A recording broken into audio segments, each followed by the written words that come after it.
If you'd like to talk about what I have on the board, you are more welcome to join. Tap that screen, y'all, so we can get some folks in here. So we can get some folks in here to enter in the discussion.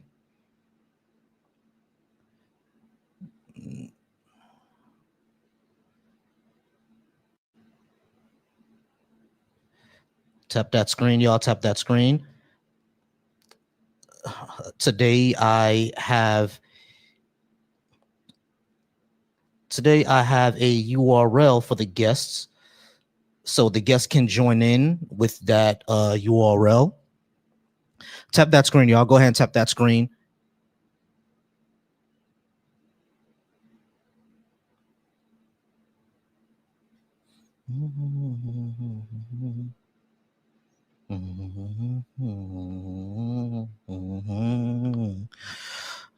All right, we started everywhere. Yeah, we should be good everywhere. So if you'd like to join in, you could either join in as a guest or go to this URL here, and we'll be able to definitely have that discussion, have that conversation. Thank you all so much for being here. Let me know if you are at least 18 and if you like to give me a good reason to believe in a God. 18 plus is the requirement for TikTok purposes.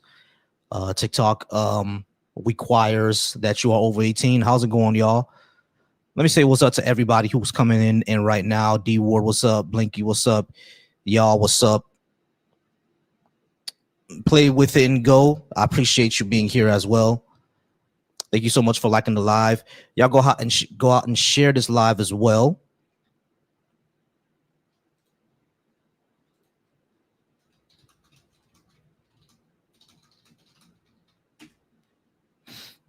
Y'all make sure y'all go out and share this live as well. And we're just gonna wait for anybody who would like to come on up and to discuss. Anybody who would like to come on up and have the conversation. We're gonna be here for at least an hour and a half, 2 hours. We'll try to get some conversations going, and we'll see if anyone can come up and give us a good reason to believe in a God. And if you think you can, wonderful.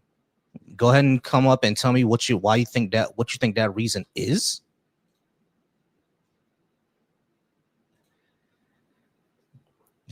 We already starting up over on the YouTube. They're saying that there is no good reason, and I would agree that there is no good reason, but we're gonna have the discussion anyway, right? We're gonna see what people have to say.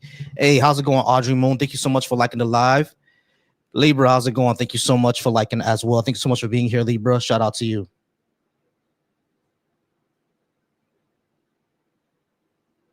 Shout out to Libra for being here. Yeah, I agree.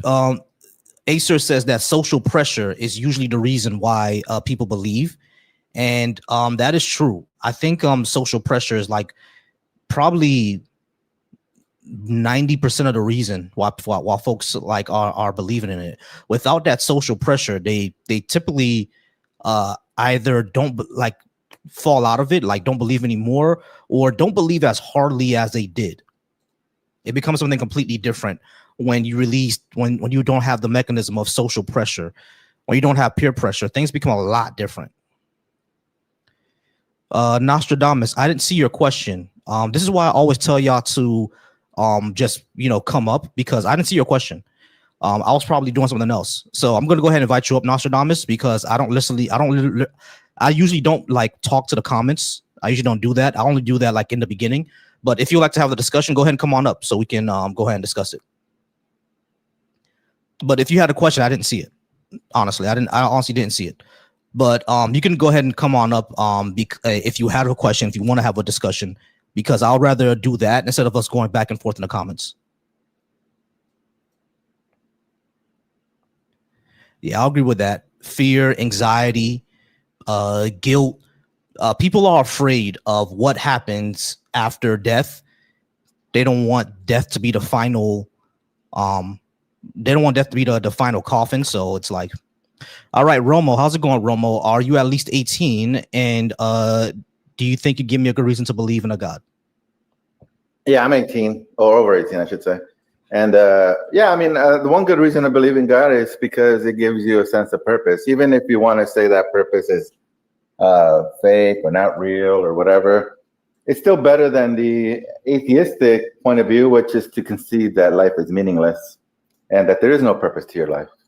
Because if you believe that it's all results of chemical and natural processes that were here on the earth, and that we're here, me and you here talking to each other, then it was just an accident, and then there's no purpose to it, and there's really no purpose to your life.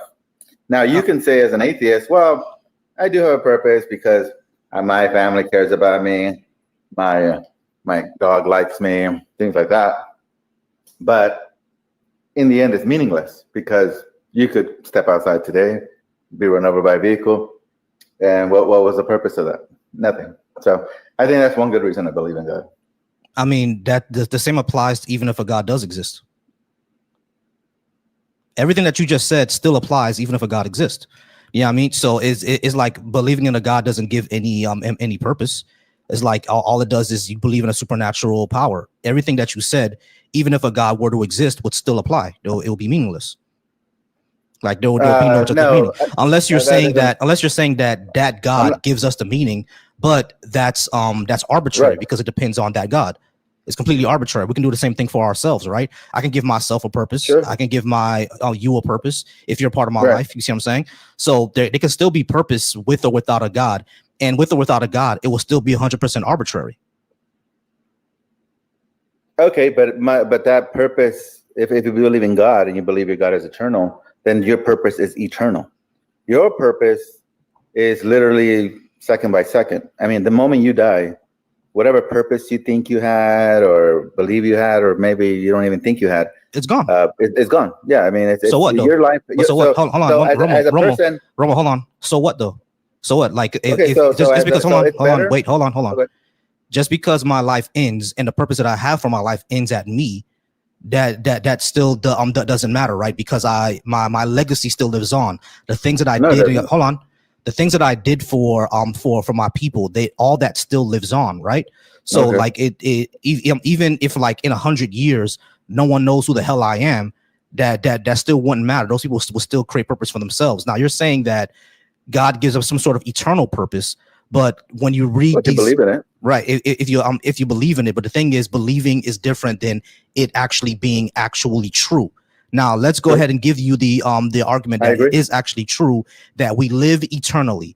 What's the point of that? Well, it depends what faith you believe in, right? I mean, to a Christian, which I am, I mean, we believe that we would live in heaven with God, to worship Him and serve Him. You know, and the Bible's kind of vague as to what we're going to do besides that. So the purpose. So the purpose. But the purpose is eternal, though. Right. Is to serve God. So the eternal purpose is to be a slave. That sucks. That fucking sucks, bro. Like you want to be a slave eternally? Well, like you said, it's up to the God. I mean, if there is a God, obviously, He is the creator. So like it would be like let's say for whatever reason you had the power to create lesser beings. Follow my example real quick. Follow my example. Give me like 5 seconds. Let's say you had the power to create lesser beings than you, but they were like us in the sense that they could, contemplate their own existence and whatnot. And they think that you're some magical being, but it turns out you're just some guy on TikTok. Mm-hmm. So, how disappointed would they be if they found out that you're really just a guy on TikTok, right? So just because our expectations may be disappointing or whatever, or the reality may be more disappointing than what we actually think it will be, doesn't change the fact that you are, in an example I give, you're still the creator. So the universe doesn't owe us Romo, hold on. First of all, the Christianity says that God is a perfect creator. But the second thing The second thing that I would say is, if the only purpose for all of eternity is to be a slave to an almighty being, that is completely pointless. Totally pointless. That doesn't mean it might not be reality. It doesn't mean that might not be reality, but it would sound like the creator is basically malignant. Why would I want to worship this thing? Secondly, we don't even have any issue, any proof that it's even true. So is like Okay. what it what we need to come back to is that if the good reason to believe is to simply worship an almighty malignant being who wants to make us slaves for eternity. Why would I do that? Why would I worship? Why would I? Why? How does that give me a good reason to believe? Because the only thing you're saying is that what you're saying is that a good reason to believe is because you're going to be worshiping an almighty malignant guy for eternity. Why would I do that? I mean, I guess I would ask you, do you obey the laws of this country? Yeah, because I'm gonna go to jail. And the reason you obey them is because you know you'll be punished if you do, correct? Correct. So why is that any different than worshiping an all-powerful being? It's different because the government is not an all-powerful being, and laws can change. Well, I mean, and we know that laws are unjust. Hold on, we know that laws can be unjust, and we know that laws can change. And not only that, the government is not having me live for eternity. Okay, well, just add those different. I mean, now, okay. I mean, in your mind, just change the calculus a little bit. Add those things that the government doesn't have, and there you go. That now you have God. No. Now you have an all-powerful person that. No, the government's not all-powerful. That can make you live forever. It's just another form of government. So if you obey the laws of this earthly realm, but Romo, why wouldn't you obey them for even more powerful state? Romo, I'm not a slave to the government. Okay, but but my point is, I agree with you. You're not a slave to the government. But if the government did decide to say that to institute a draft, and you look pretty young, and say, hey, we need to go send everybody to go fight in Iran because we can't allow them to control the Strait of Hormuz, you would obey that, right? I mean, because if you don't, they'll send you to prison. The draft is unjust. I won't obey it. That's the thing, Romo. We can disobey these certain laws, and not only that, when it comes to this God character, we don't even know we're not even sure which laws he has, or if they're even just or not. But let's go with your example that he's a malignant. I'm going along with your example that he's malignant, but he's all powerful and he knows everything that's going on. And this and that, follow it. And he can keep you alive forever, or he can kill you forever. He can do whatever. So if you would obey something that has if you would obey an entity, which is the United States government, that is far less powerful and far less eternal than God, and I'm using your example that he's malignant. I'm not assuming that he's good or bad or whatever. Why wouldn't? I mean, just using your logic. Mm-hmm. Why wouldn't you worship? Why wouldn't you follow him? Why wouldn't you worship him? Why wouldn't you want to be in its good graces? Because he's malignant. You're using logic. You're better off obeying. Romo. I do not obey laws that are unjust. That's what the entire civil rights movement was about.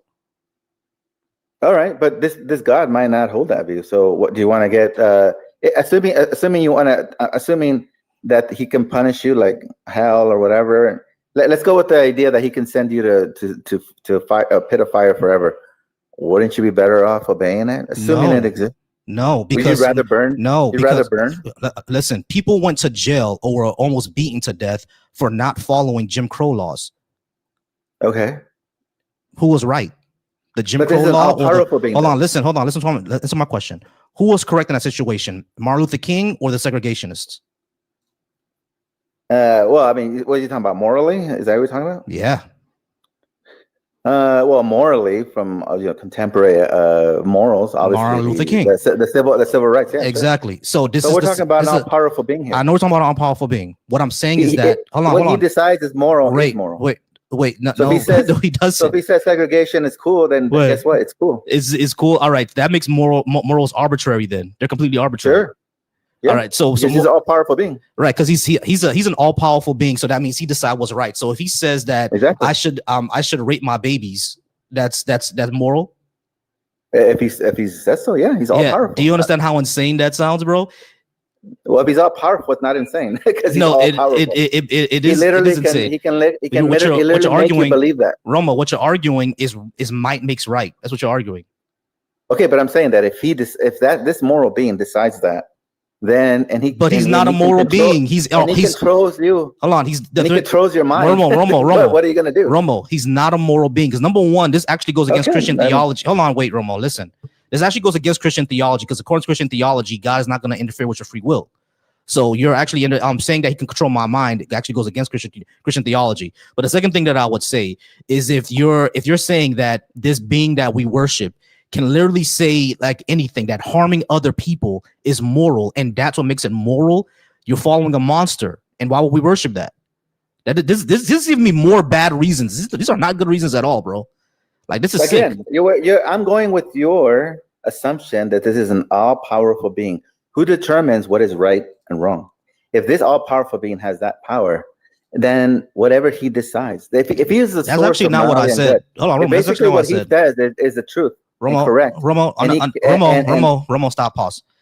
That's not what I said. I didn't say he's an all-powerful being that decides right and wrong. I just said he's an all-powerful being. That doesn't mean he decides what's right and wrong. Okay, then are you saying that right or wrong is above this? Then he's bound by rules outside of him? Yes, he would have to be. Who sets these rules over this all-powerful being? Yeah, that's the question, isn't it?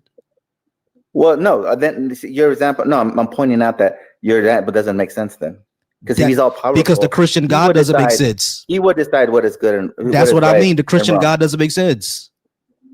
Okay, but okay.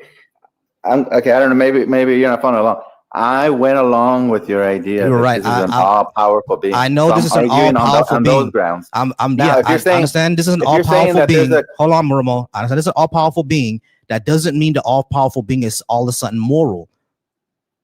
Okay, but again, because Zeus was an all-powerful being, but that doesn't make sense, because if he's all-powerful, then he has the power to determine what is right and what is wrong. Not necessarily. If you're saying he doesn't have that power, then he's not all-powerful. Then he's bound by something. He's bound by a higher law than he is. So then the question is, who set this law that he is bound by? Then something more powerful than that one, or thing that set that the right and wrong law, as you want, as you seem to be referring to it. To my question. Then obviously we would need to talk about that. Listen to my question. Listen to my question.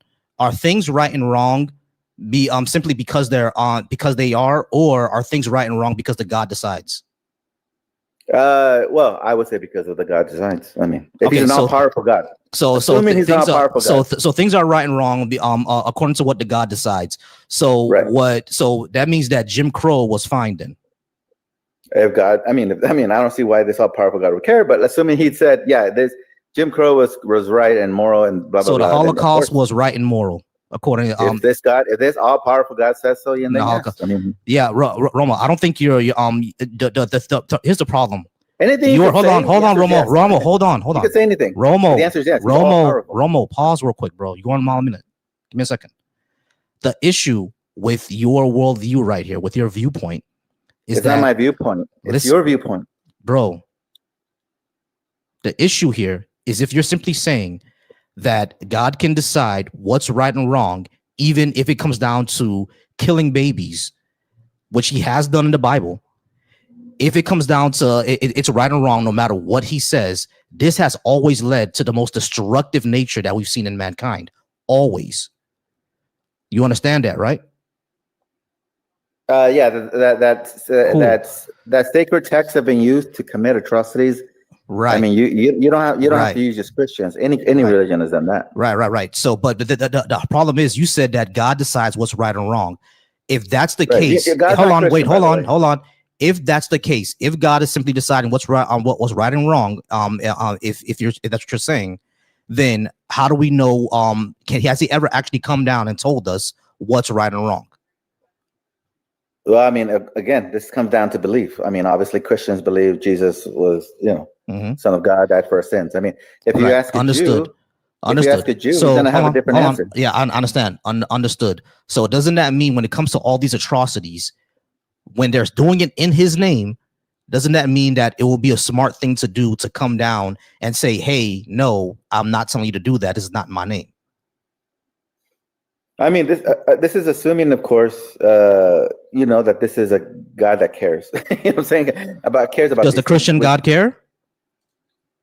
Yeah. I mean, if you ask a Christian, of course he cares. Yeah. There you go. So we're going with the Christian God. The Christian God cares. Okay. So you're just talking about a Christian God. Well, I'm going off of your framework, the Christian God. Well, no. I thought we were in a thought experiment of a non-denominational, all-powerful God. I thought that's what we were talking about now. But if you want to bring it now down to just Christian God, then I'm obviously bound by what the Bible says. So if you want to talk about the Christian God, then all right, cool. Does the Christian God care? Yes, I mean he obviously cares. I mean he All right, wouldn't cool. have sent So he wouldn't have sent Jesus down to die for So him. if Yeah. the Christian God cares, why not simply tell these people who commit atrocities in in the name of Christianity that they're wrong? Why not just do that? Well, earlier you talked about like killing babies and the Old Testament. I'm assuming you're referring to the Old Testament. So I mean those were commands by God. So I guess that goes that's why I'm kind of making the point that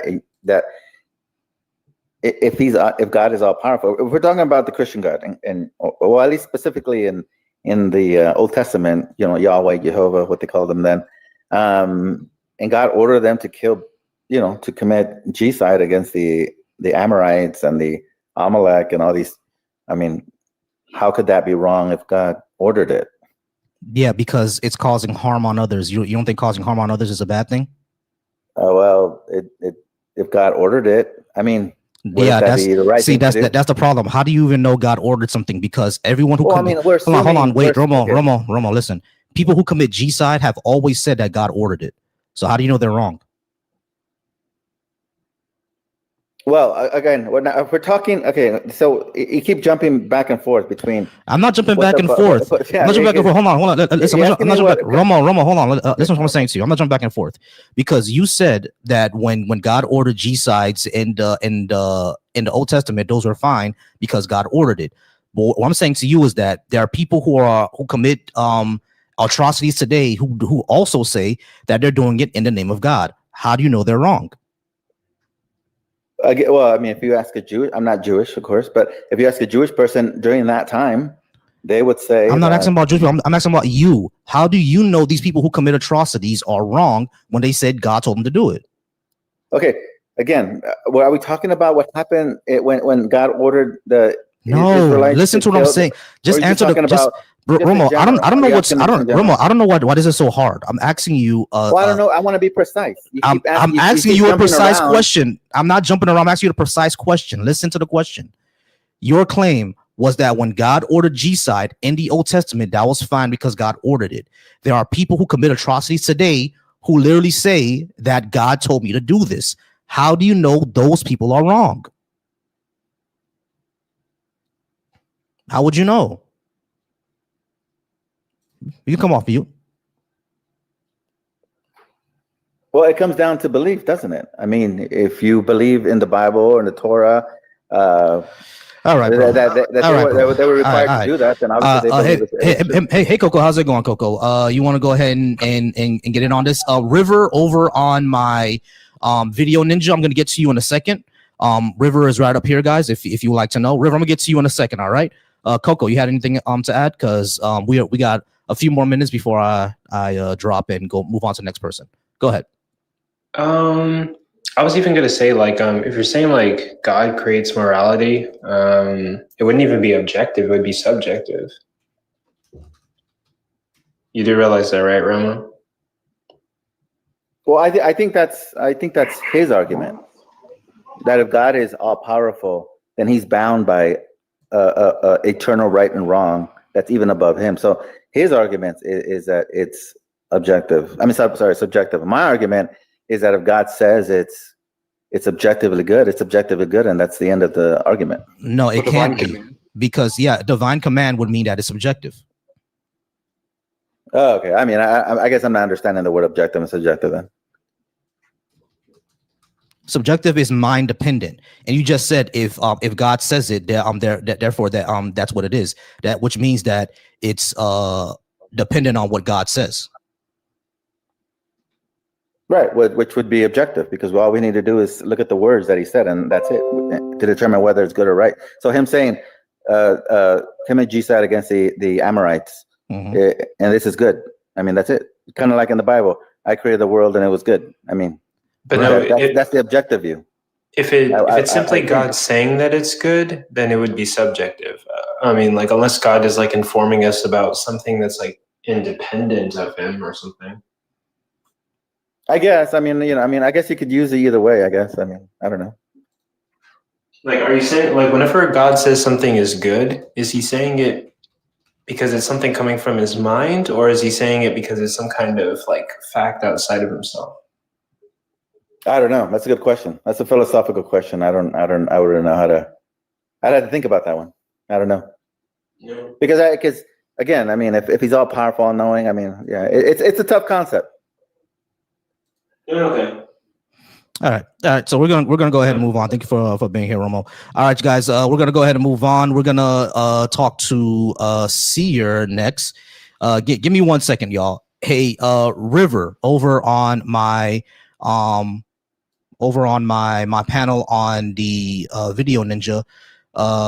There you go. River, can you hear us?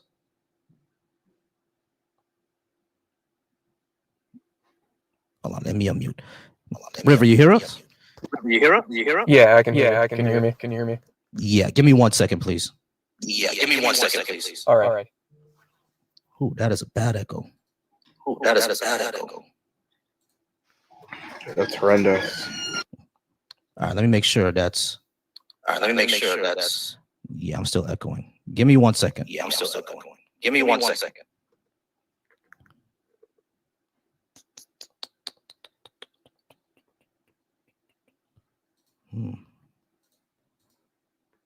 Why am I echoing?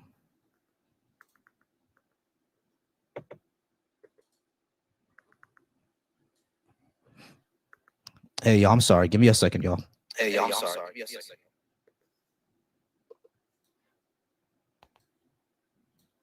Let me check if that's better.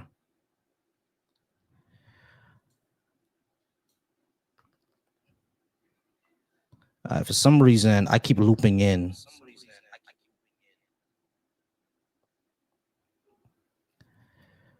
All right, I'm gonna mute you real quick, River. I'll get back to you in a second. All right.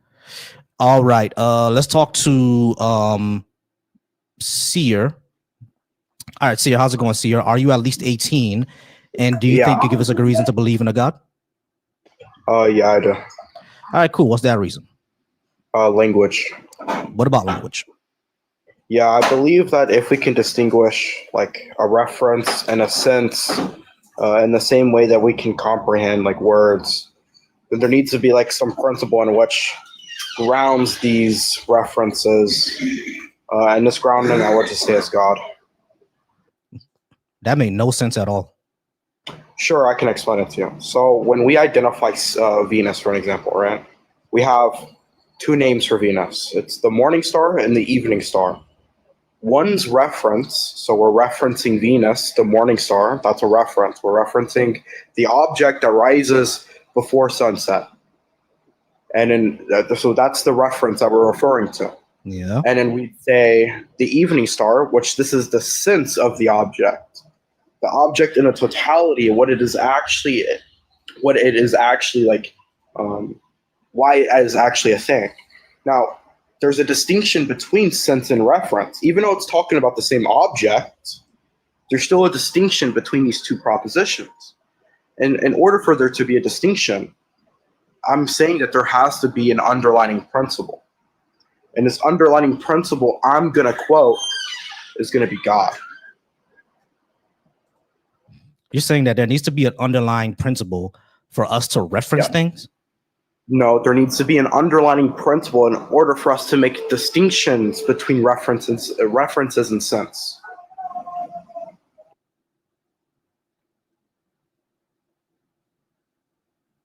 Bro, what? Or are you just not tracking? I'm not tracking at all. That made no sense at me. Like, I understand the words that you use, but the way you put them together makes no sense at all. Okay. We have an underlying principle and which makes distinctions. What does that mean? An underlying principle? Sure. There is a norm governed principle in which we understand proposition X and proposition A to be distinct from each other, or not the same thing. Okay, so we can tell the difference between things. Sure, we can. But that's just our sense data. We can tell that this is a different object from this. Like that's how we do that. Hold on, but the underlying principle is not a God or anything like that. It's just that it's the fact that humans recognize patterns because we had to evolve to do so. So this is a different thing from this. We know that this this liquid right here we can drink, and this thing right here we can't eat. Like that's what we had to evolve to learn that. Well, no, you're making a distinction insofar as what we can see and or have empirical data through tasting and smelling, like qualia. Yeah, I'm making a distinction between objects and their actual totality.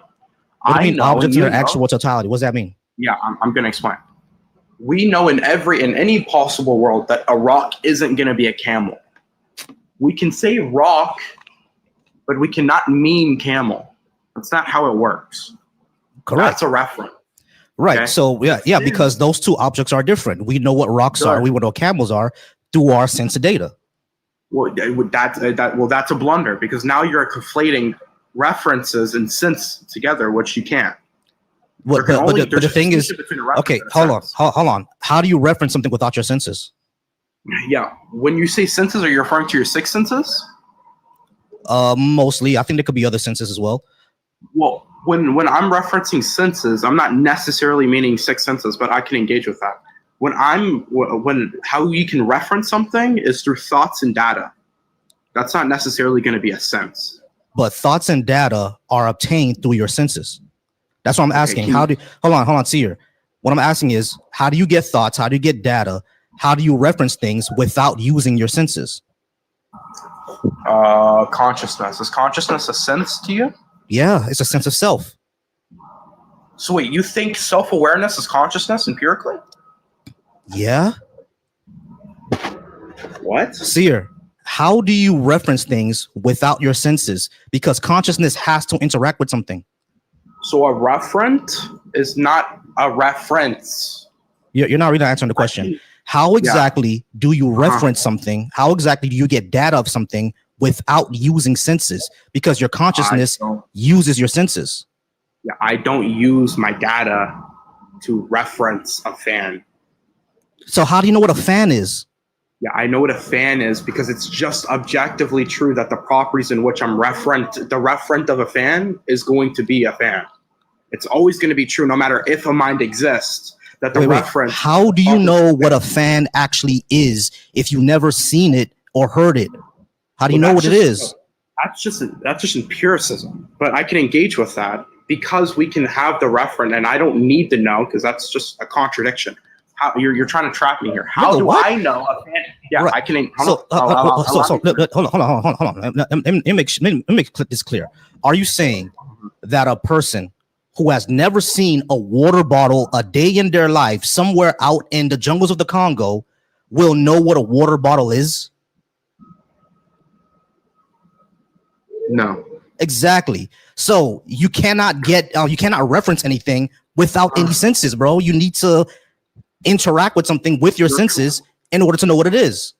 You're conflating a referent and a sense together. That's not how language works. So how do you reference something without senses? A referent is an object in which we understand the capability to be. A sense is how we understand the capability to be within our empirical data. So the first one, how do you do that without senses? How do you understand the capability of a thing? The thing is always going to have the capability, no matter of a mind. How do you do that without senses? You don't need to. Wait, you don't need to. This isn't a mind-dependent thing. What are you saying? You're saying that objects will always be here, no matter we can see it or not. No, I agree with that. No, that's a straw man. All right, so I'm not sure what you're saying. Then I'm not sure what you're saying. I'm saying that Proposition X, with the properties that Proposition X has, will always have the referent in which makes Proposition X what Proposition X is, no matter if we have a mind in the stable condition to reference Proposition X. So Proposition X, in reference of whatever it may be, has the properties, and that's where we would identify our sense to say, okay, well, a fan has an on button, an off button, has propellers, obviously has like a battery of some sort. That's our sense. Our reference as a fan is to cool you down. A fan is a thing in which exists. A fan is what we understand it to be, right? In the totality, just as all of your examples use the senses, bro. All of them. Okay. What about Venus then? Well, we'll just go to the Venus example. senses, we see Venus in the sky. Wait. So the nickname for Venus was the morning star. Okay. Mm-hmm.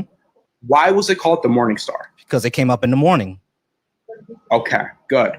No matter of a mind, would it still come up in the morning? Yeah, of course. Good. That's the reference. Now, why is Venus called the evening star? It's the last thing we see before when it's nighttime. I think the brightest object in the sky at night for like hundreds of years or something like that. Okay, cool. Is there empirical data to support Venus being the evening star? No. Because like Venus is not a star. Cool. So it's a sense. Is there reference to saying Saturn is the morning star insofar as when it comes up and goes down? I think that depends on how you define star, because we know what stars are not that anymore. But I guess the way that the ancients were trying to define it, yeah, you can say according to them that was the morning star or the evening star. Well, then good. Well, then that's fine. You concede then. So you understand the distinction between a reference and a sense. Okay, so the reference is the referent is what the thing is, no matter if we exist or not. So what I said before, no matter what we exist, things will still be around. Yeah, sure. I already said that. Okay, good. So we agree. We're on the same page. Now we can go to the distinction. Is there always going to be a distinction between the morning star and the evening star, insofar as propositional wise? Can you ask that another different way? I'm not sure I understand that question. I can reiterate. Is the morning star as its own reference and the evening star as its own reference distinct from each other, or are they the same word? No, they're not the same word. We made up different words for them. Good. Why did we make up the same words for one object? Why we make up the same word for one object? Yes. That's just kind of how why did we make distinct words for one object? I apologize. To distinct words for one object, usually be if they're functionally differently, because morning star is in the morning and evening star is at night, so different times, so different functions. Is this distinction going to exist no matter of a mind? Like, will Venus be the brightest object in the morning and the brightest object at night, no matter if we exist or not? Yes. Yeah, sure. Whatever if it exists, that'll still be true. Good. So there is a distinction in which we can apply to the proposition that is objective. Yeah. Okay, but I'm not sure how this makes a God exist, though. You're only on the third premise. You have to keep waiting. You gotta stay. No. Tell me how this proves a God exists. I'm going. Yeah, we understand now. Now there's an objective determinate content in which exists that we can apply distinction to. The underlying principle in which applies this distinction has to be normative. Okay, there has to be a rationality into which understands the distinctions, understands the capability in which the distinctions exist underlining. Okay. So yeah, that didn't make sense to me at all. Okay. Do you understand the concept of norm govern? No, I don't care about that, bro. Just tell me how this makes a God exist. Yeah, I'm on my premise. Norm governed is. I don't care about your premise. Just tell me how this makes a God exist. I don't know what norm governance is. There's not a philosophy class. Just tell me how this makes a God exist. Via dependency of rationality. Via dependency of rationality. What the hell does that mean? Yeah, via the dependency that it takes for distinguishing. Via the dependency that it takes distinctions to exist. But the distinctions between morning star and evening star, that's distinction that we made. Yeah, distinctions are descriptive, therefore it needs to be rational. Right, but the description is what we made. Venus is not a different object at night. It's still the same object. It's just that we made the distinction because we needed a reference for it. Okay. Now, if it's always going to be a distinction via descriptive claims, and there's no mind to rationalize this distinction via descriptive, then there has to be a mind outside of this. There's no mind making the distinction. Like the Venus existing. No, there's no mind making the distinction though. Venus simply exists. Well, then this follows in a modal collapse and a contradiction, because then where is the distinction if there's no minds? What do you mean? Where's the distinction if there's no mind? What are you talking about? Yeah. In order for a distinction to exist, you agree that it has to be descriptive. Okay. We agreed after the third premise that distinctions exist insofar as a proposition of Venus. So if distinctions exist insofar as a proposition of Venus, no matter if humans exist or not, but distinctions is a descriptive claim, then there has to be a stance in which depicts distinctions. But the problem is here, we're making that distinction. Nothing else is. That I'm going to need an argument for that. What do you mean you're going to need an argument for that? I need you to motivate that claim. What do you mean you need to motivate the claim? Venus exists whether we hold on. When you're making Venus exists whether or not we're here, right? It will still be the brightest object in the morning or at night, whether or not we exist, right? That is going to happen because that's how we understand how the universe works at this moment. But when you say that the distinction of morning star and evening star, no one makes a distinction except for us, except for humans. We're the ones making that distinction. So saying that the distinction between morning star and evening star will still exist, no, the object will still be here. The object will still be there, but that doesn't mean that distinction between the objects are suddenly there. No, we're making that distinction. Is there always going to be a distinction between the morning star and the evening star? What do you mean by that? Yeah, if I have two sentences, one sentence is the evening star, one sentence is the morning star, are they the same sentence or are they distinct sentences? They're the same sentence. I'm sorry, they're different sentences. They're different sentences. Okay. What I'm trying to say is that hold on. What I'm trying to say is that sentence right there, those two distinct sentences, we made that up. They don't exist without us. That's what I'm saying. Okay. So distinctions are not always going to exist. Like in language, like Venus and the moon are two different things. No matter what, no matter what, right? They're different things. No matter what, whether we exist or not, Venus and the moon would be different things, right? What I'm saying is that the label of Venus and moon, we're doing that. There's nothing else doing that except for us. Yeah. So there's a distinction between the Venus and the moon. Are the Venus and the moon always distinct from each other? They're always going to be different. Yeah, they're different objects. Always going to be okay. They're always going to be distinct. Now let's go back to Venus because you're just going to like throw in, well, they're different objects. Venus has two distinct propositional claims. These two distinct propositional in the morning and at night. I got you, but we're making that distinction of morning star and evening star. We're making that distinction. There's nothing else making it. Good. So that means if there was no mind, then it wouldn't be the morning star or the evening star. There would be no distinction between these two. Right. There wouldn't be. It would just be an object in the sky. Well, then distinctions to you are completely arbitrary, and I could say camels and rocks are the same thing. GG's. That's fine. You can, but you'll be wrong because of the way that they function. Okay, Velocity, can you look into the camera and say, via my language model, rocks are camels? Can you say my name again, please? Yeah, Velocity, is that how you say your name? Do you see a T in there anywhere? I said Velocity. Oh, yeah, you're right. How do I say your name? I apologize. Volsi, okay. I apologize. All good. But the thing is, when it comes to... Go ahead. Yeah, rocks and we know rocks and camels are two. You can say they're the same thing. Sure, you can say that, but they're not the way that we understand it because that's not the way our language works. Are you saying that the way that our language works, comes from a supernatural element and not us trying to distinguish two different things? I'm saying the way the determinate content works, that the distinguishment of these things will have to be a rationality because the distinction will always exist. A distinction here, I'll just put it like this. A distinction is always going to exist, no matter of a mind.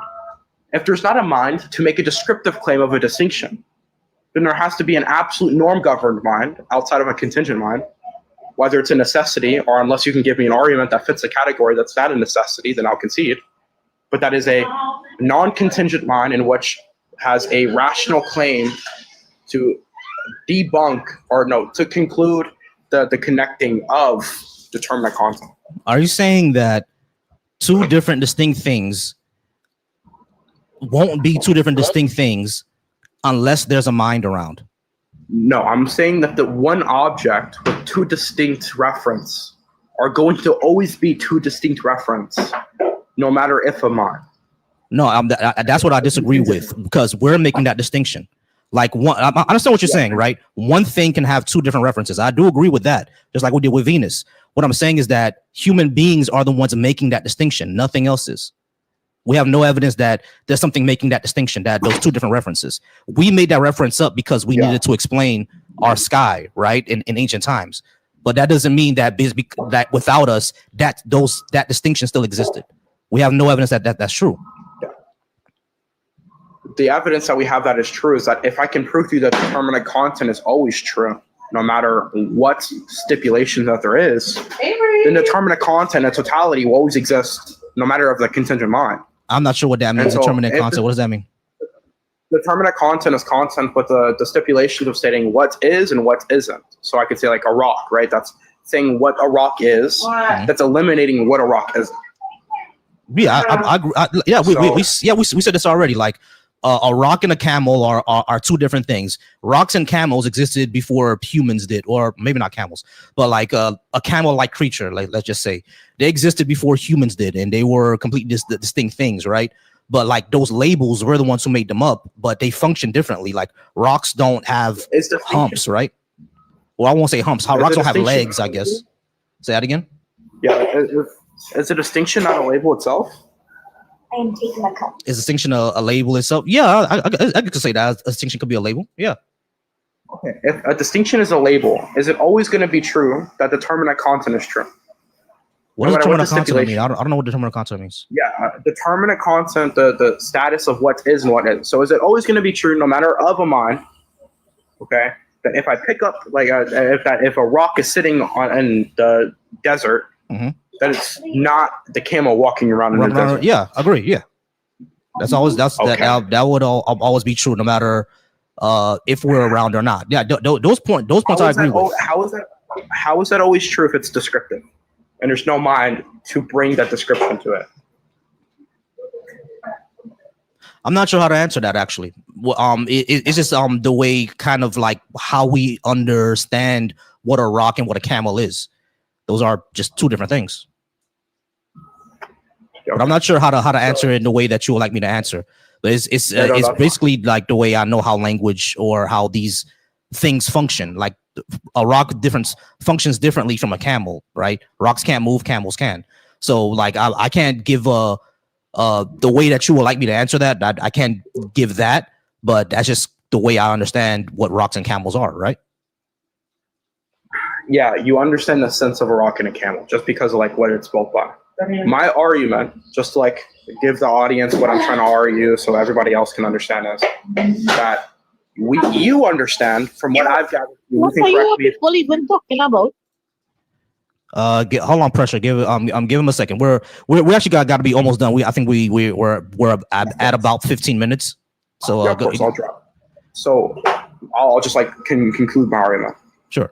Distinctions is a descriptive claim. We all agree that in order for something to be descriptive, there has to be a rational mind to make the description of it. Okay. If no minds exist. All right.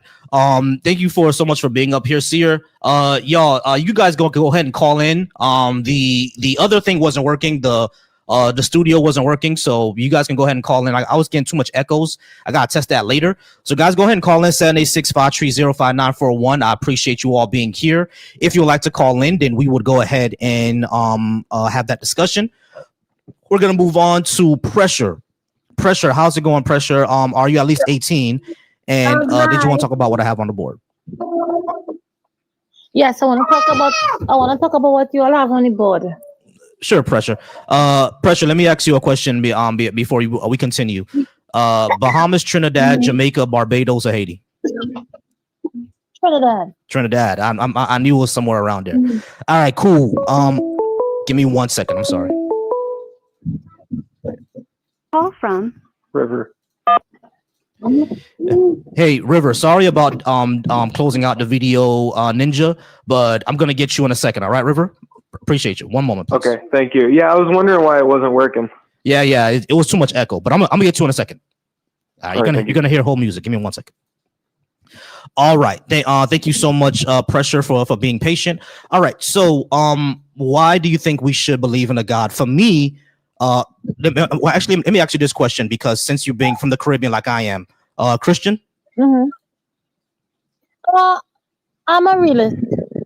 Yeah, what? I don't live on myself. I'm a realist. I live in reality. Oh, okay. So, do you think we should believe in a God? Yes, we should.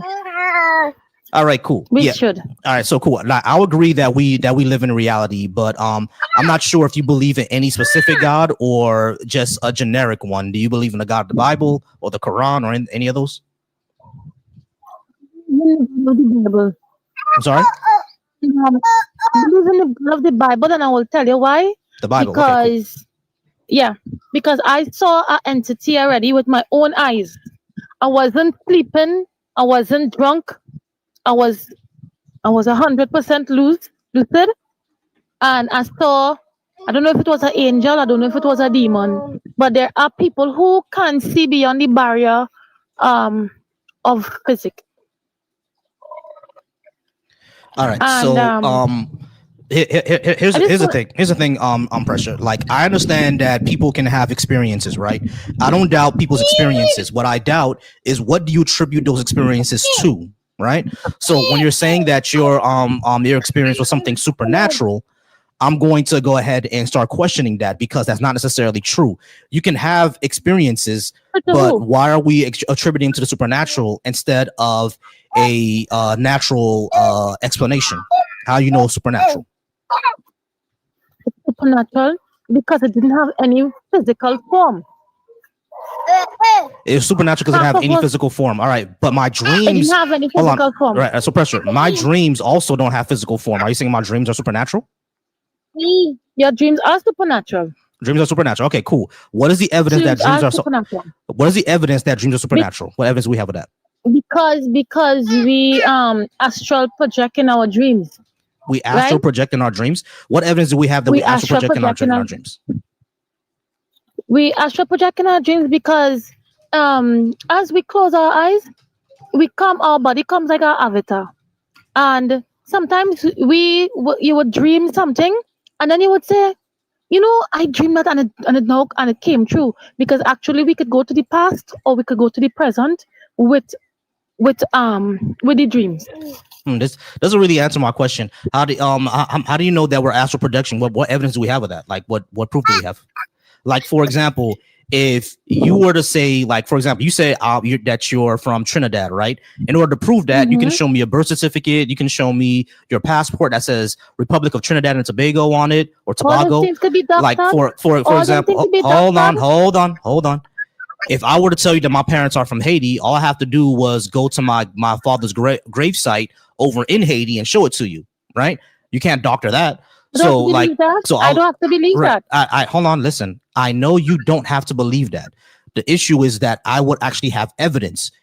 What I'm asking for is evidence. I wouldn't have evidence. Right. So what I'm asking for, not me. Right. So what I'm asking for is that when I ask you, how do we know we astral project? What is the evidence of that? You just can't say, oh, because we astral project. You have to show some actual proof. What data do we have? Do we have any experiments on this? Do we can we repeat this astral projection in laboratory settings?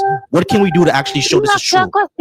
Let me ask you a question. Sure. So because you cannot see the air, you cannot see wind blowing, it's not there? No, that's not what I said. The wind is there. Wait. Pressure. I'm answering your question. I'm answering your question. I'm answering your question. Yes. The wind still exists because we can still feel the wind. And now, not only that, we can actually measure how fast the earth is spinning, which creates wind. It creates the Coriolis effect. We actually, if you look into climatology or anything like that, we can actually prove what the wind is. And we can measure the wind. We can measure the wind. Can you see it? Can you see it? We can't see it. No, we can't see it. We can't see air, but we can feel air, right? Yeah, exactly. And before all the climatology studies, and before everything, before all that came in, that knowledge came in to view, Didn't it just have the feeling of the wind?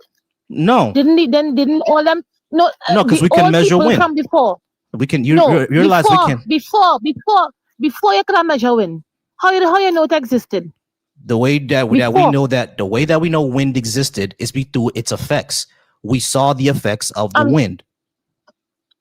You could have felt it. You could have felt it.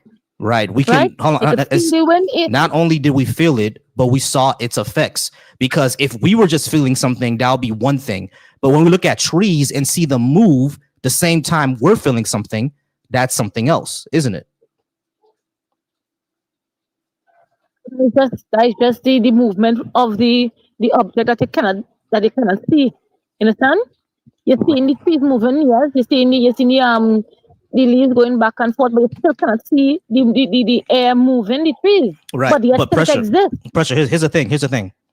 It wasn't just one or two people feeling the wind. Everybody felt the wind. So it was empirical.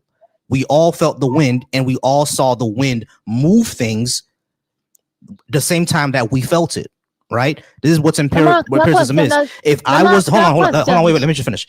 If I was the only one feeling this phenomenon called wind, and I was the only one feeling it, and no one else was feeling it, and nothing else was moving, then I can't really say that the wind is blowing. I'm having a sensation, but what is the sensation that I'm having? How come I'm only having it and nothing else is? Now, everything else is having that on the sensation, and so am I, and so is everybody else. Now we know how that's how we know the wind exists. So the feeling isn't just the feeling isn't just when you say feeling, right? The feeling isn't just individual, it's collective. That's what I'm trying to say. Let me ask you a question. If you put 30 children in a classroom, you're teaching the 30 children the exact same thing. Do everybody grasp the same concept of what the teacher is speaking about? Of course not.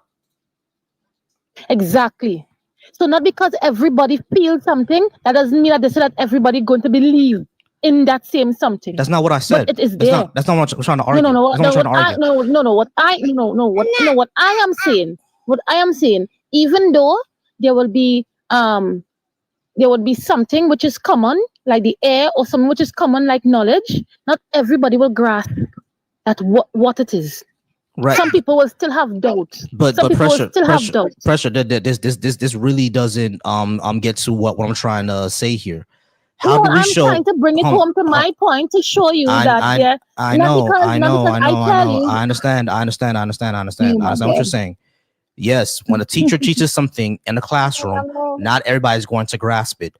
This is not the same. This is a false equivalence that you're doing to astral projection. No, I'm because what the teacher is teaching, what the teacher is teaching in a classroom, we can actually measure or show is what they're saying is true or not. Whatever the teacher is teaching, can we show what they're saying is true? We're able to do that. Can we do the same thing with astral projection? Can we do the same thing? The thing is that astral projection is something that, even though it has some people who really strong spiritually would be able to remember certain things when they come back into their body. It's with the dreams. When you dream, a lot of people, when they get up in the morning, they cannot remember what they dream because they're not spiritually strong in their mind enough to remember. That doesn't mean that they didn't do it. It just means that they're not strong enough. But pressure. Like it have some people. Pressure. The problem is pressure. The problem is you're simply saying that this is true and not actually giving me evidence that it is.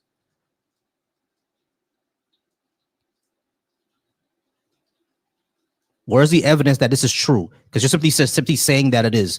That people astral project and they're not strong enough to remember the dream, or not strong enough to remember the astral projection. I'm asking you, how do we actually show astral projection is true? You can't simply say it is and people don't remember it. What's the evidence for it? What proof do we have? Within doing these kind of things, it is really not. What is the word? What? Things that you're supposed to do. It is something you're not supposed to do. You're not supposed to jump out of your body. You understand? That is what they call high science or witchcraft or whatever. That is things that they call that. These are things what when you're tampering with nature. You understand? It comes just like your body have a lock and key. And when you die, your body is opened and the soul is released from the body, right? It's things like that. But what I'm trying to show you, that there is a God, there is fairies, there is beasts, there is vampires, there are all these things in Great, just great. What's the evidence of it? And now I am now telling you what the evidence is. But you're not understanding what I'm talking about. No, right? Pressure. I'm from the Caribbean as well. My sister thinks that she saw mermaids in Haiti. All right. So and my grandmother was a voodoo practitioner. So I know full and well when people say that they got something supernatural and they experience something supernatural. I'm no stranger to that. The question is, hold on, pressure. Listen, the question is not about what you're saying is true. The question is about, do you have evidence? Because again, I understand you have an experience. What you're attributing that experience to is something completely different. Like, for example, my sister who said that she saw mermaids in Haiti. When I asked her, what does a mermaid look like? She said that it was green with scales, with sharp teeth, and a long snout. That's a crocodile. So yes, she experienced something, but it wasn't what she thought it was it? So I understand that you hold on, listen. I understand. Hold on, listen. Because Haiti has crocodiles. So I understand that you experienced something, right? That doesn't mean that what you experience is necessarily supernatural. That's all I'm saying. How do we show that it is? Watch me. Then you cannot say that Peter or Thomas walked on water with Jesus. You understand? I don't believe that. I don't believe that happened. I think the Bible is mostly bullshit. I don't believe that happened. Okay. As a matter of fact, Christianity, I think, was it was terrible for black people, especially for black people in the Caribbean, especially for Haiti. Okay. Because we all got our freedom not through Christianity. We got our freedom from fighting the slave masters, right? Some of the slave masters reading the Bible and thinking that it was wrong to own slaves. That never happened. Some of the white men never think it was right. Right. Yeah? Some of the white men never from the Bible itself. Yeah, and some white men got the slavery from the Bible itself. You're correct. So that means we can't depend on it for morals. We have to depend on ourselves. No, we all fought the slave masters through our own African religion. We didn't fight them through it. It happened in Haiti, happened in Jamaica, it happened in Trinidad, which is why the job thing happens in Barbados as well. We all fought the slave masters through our own African religion. We didn't do it through Christianity.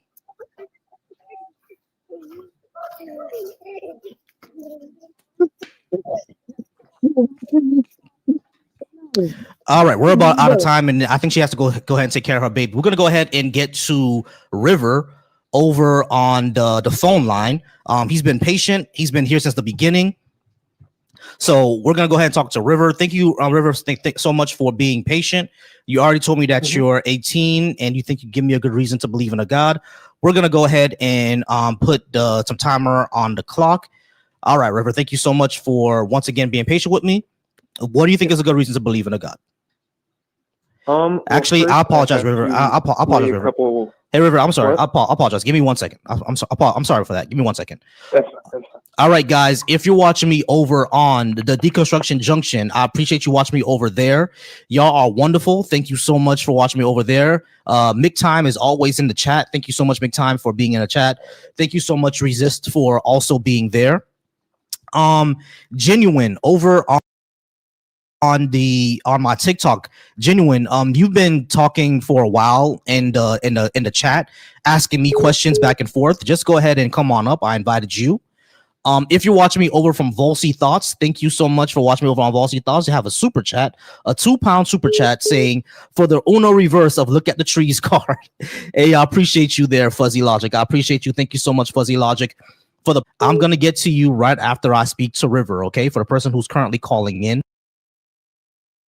I'm gonna get to you right after I speak to River.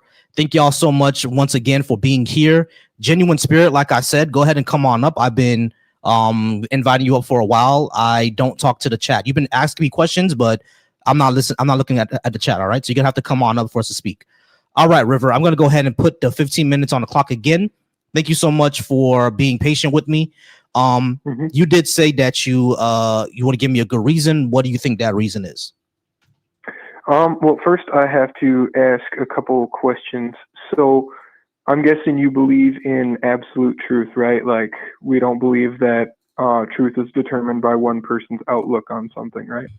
Like if something is true, it is definitively true. Yeah, not necessarily. Like, I would agree with that for the most part. Is it doesn't really have to do with someone's perspective. Usually, yeah. Like if I believe that gravity doesn't exist, that doesn't stop gravity from existing. Correct. So, on the other hand, too, on morality as far as its source. Its source, well, I think morality is largely subjective. So I would say the source comes from our own empathy and reasoning, and it's largely culturally based. Because in some cultures, some actions or orientations are completely immoral and go against their society standards, and in others, it's completely ambivalent. It doesn't matter. See what I mean? Mm-hmm. Yeah. So, do you believe that each of those cultures has empathy, or empathy is just a Western, or like say a generally adopted philosophy? No, they all have empathy, of course. Like they all have it, because you won't be able to be a society without it. You have to have some sort of degree of empathy. It's just that what they apply that empathy to is different. In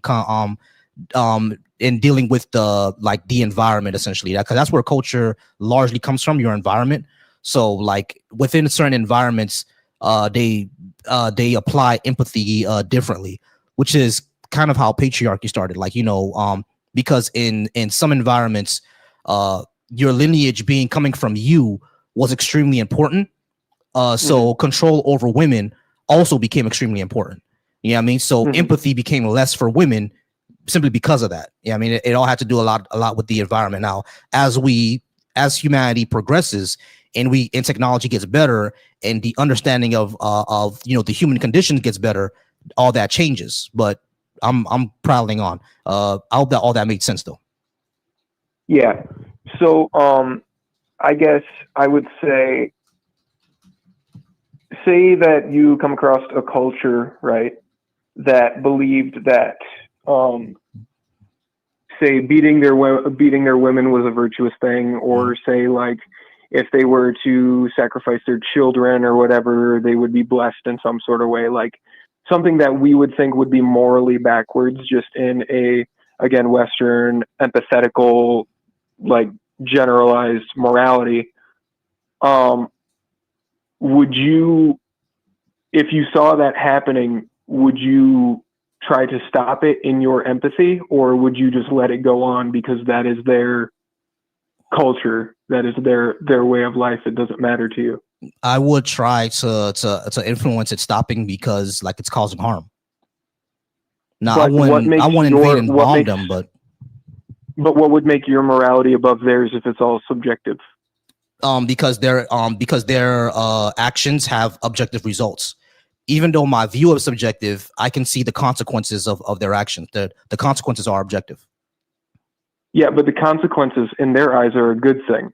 So to them, I guess in a sense, to them, their gravity is going down, but the way that they see that your morality is presented, they see you as saying gravity doesn't exist.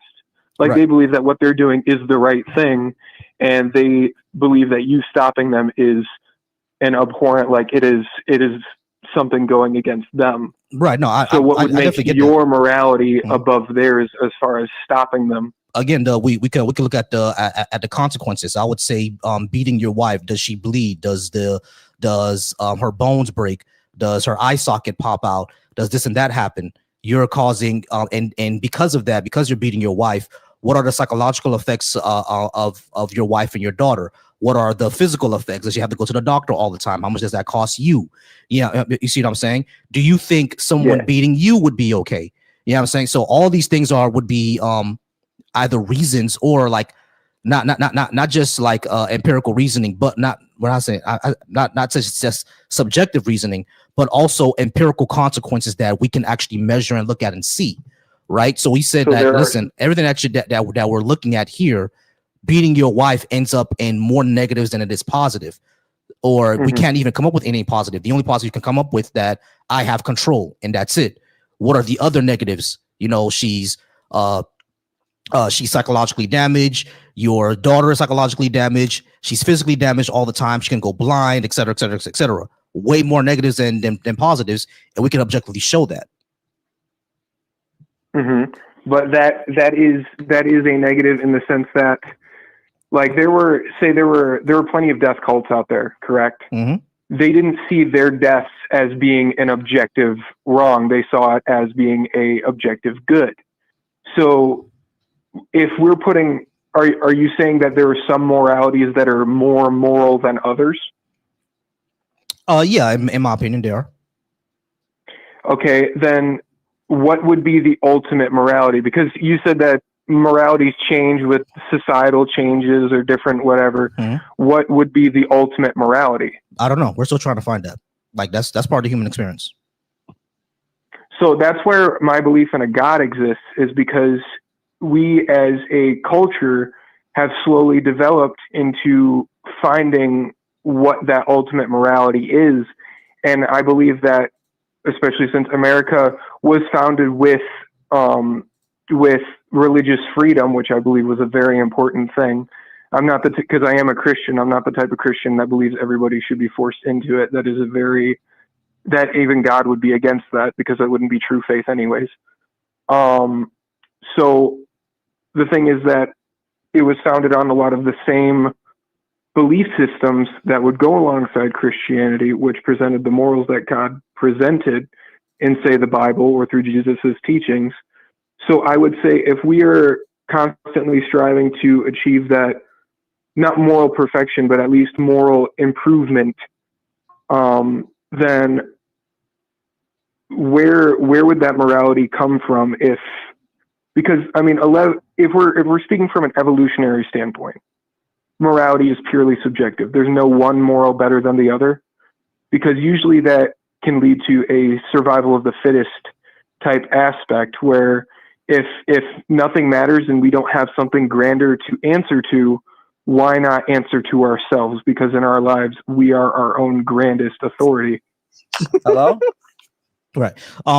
So several issues that I will take with on what you just said. When it comes to the founding of this nation, it's way it's not based on anything biblical or Christian. It's more based on English common law and the Enlightenment principles, and this is like objective, right? A lot of what we get from the separation of powers, the rights of the citizens, a lot of that comes from English common law and the Magna Carta.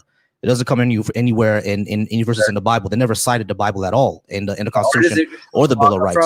Hold on, quick. Hey, Mark, it's not your turn. Let me talk to the caller first, because he can't hear you. Okay, Mark, give me 1 second. All right, so that'll be the first thing I would say. Now, when it comes to our society, the reason why our society, we would say, is coming apart at the seams is literally just because of political tribalism and believing that the other side is your enemy. Yeah, I mean, or and not only that, it's basically we're in a stage of late stage capitalism. Yeah, I mean, where people there's going to be haves and have-nots. That's why we see things coming apart at the seams. It's not because people are leaving religion, because there are plenty of societies out there that are not religious and still are moral, safe societies, because they built a culture around. No, and I don't believe that either. I don't believe leaving religion necessarily means you leave morality. Like, I know plenty of people that aren't religious or are actively against Christianity that are nicer to me than my Christian counterparts. I totally understand that. And as far as the historical founding, I guess that's a bit for me to bring that in there, that's a bit of a straw man, in a sense that leads more into a historical debate rather than a theological. But in the aspect of saying that, say, your subjective morality is above someone else's, where does that empathy and where would that even originate? Because I'm guessing, do you believe in like evolution and that sort of process? We evolved empathy, correct. Okay, what would cause us to evolve empathy? Being a social species, And because we're a social species, it's better to survive we have to survive amongst each other because we depend on each other, right? That's all social species. In order to do that, being selfish or antagonizing your neighbors is not exactly going to be a good way to survive.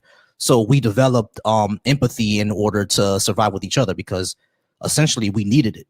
And if you look at humanity today, like 99% of people are born with empathy, except the 1% are basically the people with ASPD. You know what I mean? Like antisocial personality disorder. Those people are born without it.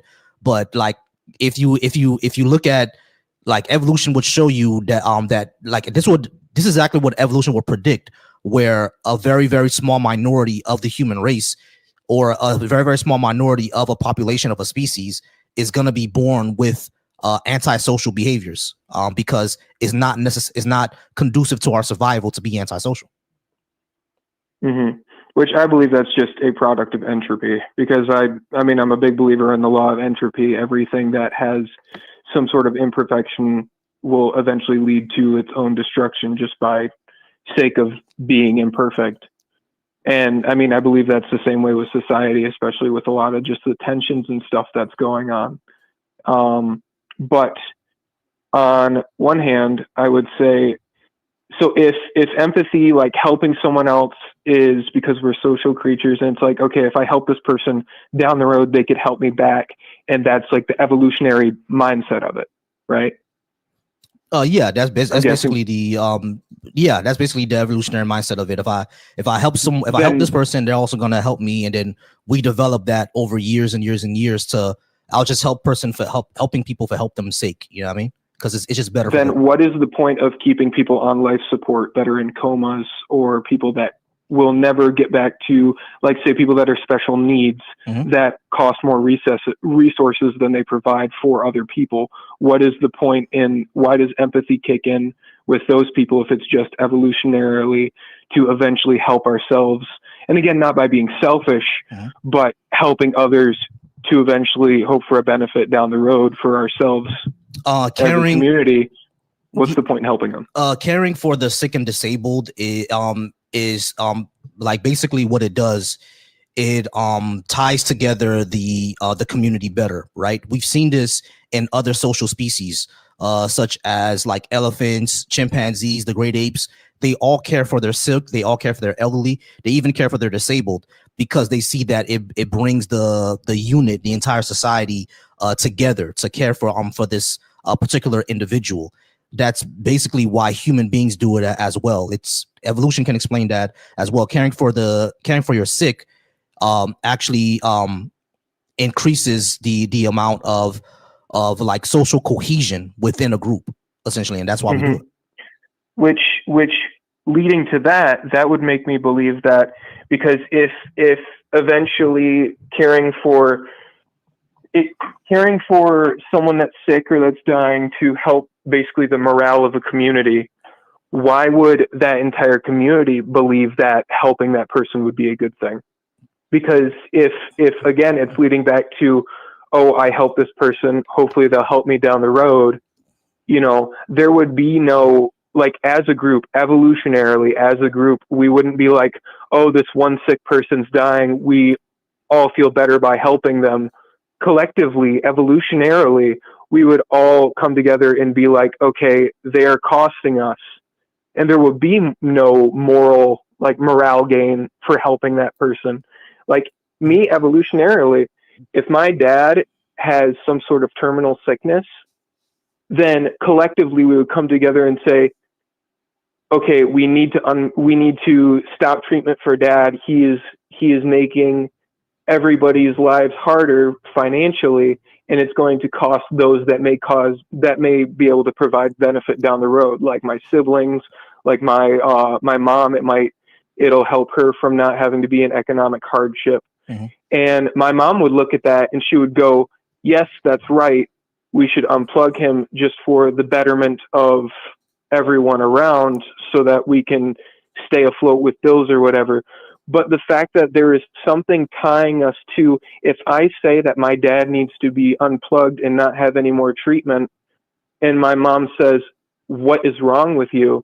there is something in her mind that's telling her that is morally wrong, not because of the loss of benefit, but because there is something deeper than that, that I would say would be spiritual, that she, in her core, knows that that is something wrong to do. Right. The reason why I would kind of disagree with this, right, is because caring for the sick and disabled, if you look at like human evolution, like the Neanderthals, the Decanovans, all the other human species that existed, what anthropologists have found is that early within these species, they did exactly what you're saying. They didn't really care for their sick and their elderly and their dying and their disabled. They didn't really care for them. But over the course of millennia, of hundreds of thousands of years, you saw that they did care for them more and more and more. The reason why that is the reason why that is because people notice, right? If I'm not cared for when I'm sick, if the group will abandon me when I'm sick, it breaks social cohesion and people start to not work together anymore and the group dies off. You see what I'm saying? But the groups that did care for their sick and their elderly, they actually did survive. So those genes and those epigenetics passed on to where we are today. You see what I'm saying? Now, when we see someone sick, we see someone disabled, we immediately gain empathy from that. We immediately get compassion and want like to help them because that was better for our human ancestors. You see what I'm saying? So when your mom sees someone, like if you were to try to unplug your dad, your mom will also have a visceral reaction to that because our human ancestors, when someone was sick, they were at a point where you just didn't take them out. You see what I'm saying? Before that, like human history is pretty long. You know, we've been around for 300,000 years. 300,000 years ago, you took that person out. Then 200,000 years ago, maybe you care for them. Then 100,000 years ago, we're going to care for everybody who's sick. Those genes pass on because the ones who just were sociopathic and took out or didn't care about the ones who were sick, those genes didn't pass on because that group died off. No one wants to, it always going to break group cohesion. You see what I'm saying? So that's the reason why we develop it. Like evolution can really explain a lot of this. And like you get a spiritual sense from it. I'm not going to take that away from you. You can get a spiritual sense from it, but it really is in our evolutionary advantage to keep social cohesion and not break it. But social cohesion wouldn't exist if it was basically off of the primal, like they are giving benefit versus they are not giving benefit.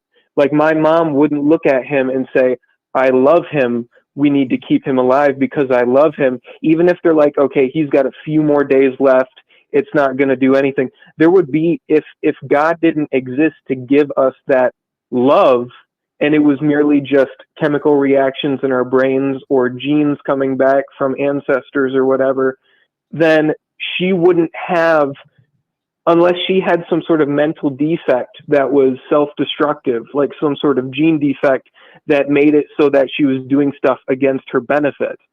Because if evolution is our genes doing things for the next generation's benefit, like just different adaptations, which I don't believe there's any observable change of kinds. Like with Darwin's finches, there was change of types, like there was different types of finches, but it never changed from a finch to something else. That was never observable. And I'm based off of what is completely observable. Like, but in the fossil record, I don't do the whole Christian just by faith thing. Like I do believe in purely observable evidence. So what do you call the fossil record? Well, there are plenty of gaps in the fossil record, including the whole Cambrian explosion, I believe, is an evidence of the flood itself. Because I mean, how long do you think what massive amounts of fossils could be buried? Hold on. When do you think the Cambrian explosion was? Well, it would be roughly, I'd say, 6,000 or so years ago. It wasn't. Between 6 and 10. It wasn't. Because 6 to 10,000 years ago, we have humans on record. 6,000 years ago, China existed. We have proto-writings from China. So the Cambrian explosion could not have been 6,000 years ago. I said 6 to 10,000. We have records of civilizations being built 10,000 years ago. Well, yeah, there were civilizations not too long afterwards because the flood happened and then civilization continued after that. The flood didn't kill everyone. Right, but the thing is, when it comes to the flood, you're saying that it would have happened about 10,000 years ago, but we have no record of any major deluge happening during that time, or at least worldwide. We have localized things. We don't have it happening anything worldwide. So you don't believe that there was at one point, say, like, because I believe that there was at one point like a supercontinent. Like I believe all the continents were united, right, just because the of the general shape of all of them. Right, but the continents were united about 500 million years ago. How do they know that though? Because plate tectonics move about 2 to 5 centimeters per year. So it wouldn't be 6,000 years ago. Once they had observable sciences. Right, exactly. It's once we have observable sciences. Are you saying that the continents move faster? If there was a giant, massive deluge and the tectonic plates were under a lot of stress and they broke, yes, I do believe that. That would same way that. But the thing is, when geologists calculated what you're saying, it would tear the entire Earth apart. The force that you need to do that would tear apart the entire Earth. It would create so much steam that will cook the planet. Well, it killed all life that was on it, so I'd say that's pretty accurate. But the thing is, what I'm saying is that if you're saying that it killed all life that was on it, then that means Noah couldn't have survived either. He could, well, and that goes into the faith aspect of it, if you believe, because, I mean, apart from the ark being built with very strong materials, which I understand. Here's the thing, River. What evidence do we have that all of humanity came from Noah in the first place? Because from the evidence that we have, all of humanity came from a group of about 1,000 to 10,000 people that survived a super volcano. That's what the genes say. So what evidence do we have is that it was 8 people. Well, there might have been a super volcano, but who says that before that? The super volcano happened about 300,000 years ago. Where is the observable evidence that genetics, paleontology? Okay, so they dug up a human that told them that they were alive. No, 300,000 years ago. That's not what they did. When super volcanoes happen, they leave sedentary, like they leave like evidence behind, like ash in the ground, et cetera, et cetera. You have to dig into the ground in order to get to that point. But at a certain point all over the earth, if you see that there's volcano ashes, then you know that there's a super volcano. Not only that, when you dig into the earth and you see that there's less humans around, but you can find not only about maybe 1,000 to 10,000 bones in that time all over the world, and not only that, you see that our genes come from those people too. Then you can ascertain that, okay, there was an event that happened that left about 5,000 to 6,000 people alive all over the planet, and we all came from those people. The thing is, that would just I guess prove more evidence that humanity came from people and not from fish or from primates. Because but the thing, if the genes trace back to actual human beings, then. But the thing is, we still have the fossil record, bro. We still have the fossil record. The fossil record that shows human evolution. Not to mention our genes. Well, do you have sources that I could look at? Yeah, sure. Go to talkorigins.org. They have all the papers, all the genes there. Okay. Because we're at 15 minutes though, man. I do have to go ahead. I'm not a closed-minded Christian. I believe everybody should be open-minded, because I think closed-minded belief in anything is very much like it can be very unhealthy. Yeah. So, but I'll look into some of it, and if anything, I don't know how often you have these streams. Yeah, I have Thursday to Sunday, but I do got to go ahead and get to the next caller. But I appreciate you being up here, though. That's fine. Hopefully, I'll talk to you in the future. Not a problem. All right, guys. Once again, I do appreciate you all being here. Maybe another 30 minutes, and I'm going to go ahead and get out of here. Once again, I appreciate y'all. Shout out to everybody. 352. I'm going to call you back right now. Give me 1 second. Shout out to everybody who's watching, guys. Thank you all so much over on Deconstruction Junction for watching. Thank y'all so much on the Volsy Thoughts channel for watching as well. Go ahead and keep them going. Hey, Vaughn Love, if you've been calling, it's just because I was on the line with the other guy, all right? But if you've been calling, I'm going to call you back right now. If you're watching over on the Black Atheist Coalition, I appreciate you there as well. Thank y'all so much for watching. Thank y'all so much for being here. Don't forget to subscribe. Volsy Thoughts on everything. If you're watching over on Twitch, thank you so much for watching over on Twitch as well. And if you're watching on Facebook, thank you for watching over on Facebook as well. We're going to go ahead and get to the next caller. I'm going to call him back.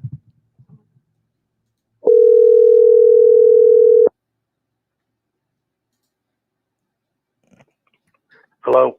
How's it going, 352? Like I said, I was going to give you a call back. Thank you so much for being patient with me. Can I get your name, age, and did you want to talk about what I had on the board? Vic, 39, and yeah, I do. Okay. Do you think you gave me good reason to believe in a God? Well, it's whether, to be honest, it's up to you whether you accept it or not. I mean, there are things in this world and things that have happened that not even science can explain. Mm-hmm. And whether you choose to look at them is really up to you. Okay, cool. I mean, so you think if you want to hear cases, I don't know if you've ever heard of Padre Pio. Well, I don't really care about that. But the thing is, so you're saying that the reason for me to believe in a God is because things happen that science can't explain? Yeah. Right. So things happen that science can't explain. That doesn't mean that a God exists, though. Well, if science can explain it, mm-hmm. and they're up to date, mm-hmm. and medical science can't explain it. Yeah, medical science can't. There are some things that happen plucked out of the air. It's not just plucked out the air. Yeah, sure. There could be things that science at our juncture right now cannot explain. We all know that sicknesses and cancers can go into remission, and we have no idea why this happens. Alzheimer's, for example, we still have no clue why Alzheimer's happens. We just don't know, right? So, but the thing is, just because that science can't explain these things doesn't suddenly mean that a God fills in the gap. Then what fills in the gap? We don't know. We don't know yet. We just don't know. Exactly. That's the answer. You don't know if it hasn't been discovered yet, or if there's a higher being that interfered. Right. But the thing is, you need to have actual evidence that there's a higher being that interfered. What is the evidence of that? Well, simply let me ask you one thing. Hold on. Let me ask you one question. Simply saying that we don't know why this happened doesn't mean that all of a sudden there's a God. Can you show me any evidence that there is not a God? That's not the way that works. You're the one claiming that there is. Because I believe there's one. You believe there isn't. But I want to know, do you have any evidence that says there is not a God? No, you need to have evidence that there is, because I'm rejecting your proposition. No, wait, hold on. I'm asking from your side. Hold on, listen. And you can't answer me. Yes, I can answer you. You're saying that a God exists, and I'm saying, okay, cool. Because I believe that a God exists. Hold on. I've seen with my eyes. I got you, Vic. I understand you experienced something, and that means you believe in a God. That's fine. I have the two positions I'm coming from is, number one, I could accept that you experienced something, but that doesn't mean what you're attributing it to is actually supernatural. And number two, just because you experience something doesn't necessarily mean that a God exists. So you would actually have to show me more evidence that a God exists, because I can experience something and tell you that it's not your God that did it. It was Olodumare, the God of Yoruba religion of the West Africans. Are you going to believe in Olodumare just because I said so? I'm not going to tell anybody what to believe. Right. No, but I get that. There's been numerous studies out there that have proven that prayer has helped people recover from serious illnesses. No, there hasn't. I actually looked up this the other day. There have been, and I've witnessed this from my own eyes. Hold on. There actually has been major studies into whether or not prayer works, and it's always been shown to be 50-50. Not that it actually works. Matter of fact, there are a few studies that show that prayer actually makes things worse, because the person is not following the medication anymore because someone's praying for them. So it's like, I'm not sure what studies you've seen, but if there were studies that showed that prayer actually heals people, then hospitals will shut down tomorrow. All you got to do is go to St. Jude's, pray for all those kids who have cancer, and we'll be fine. But St. Jude still exists. So obviously it's not just prayer, is it? I didn't say that prayer was the cure. I said prayer helped. Okay, but That's exactly what I said. But the studies that I've read shows that prayer has negligible effect or negligible to no effect at all. It's essentially 50-50. It's a coin flip. And it can be explained, and any help can be explained through other means. So we have no idea whether or not prayer works or not. And if it helps, how come kids in St. Jude aren't basically all helped right now? Faith healers don't work in hospitals, bro. So, again, this goes back to what I said at the beginning. This is what people want to see and what they want to believe. And again, you can't prove there is no God. Just like I can't force you to say, yes, there is a God. I can't force you to accept that.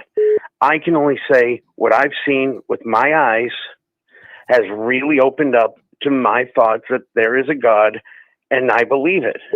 I understand that you believe it, but if you're telling me that it's true, I'm going to ask you for evidence. And if the only evidence that you said was, well, you can't prove it false, that'll be kind of crazy. You're twisting my words. I've never said that God exists for you. That's not what I said either.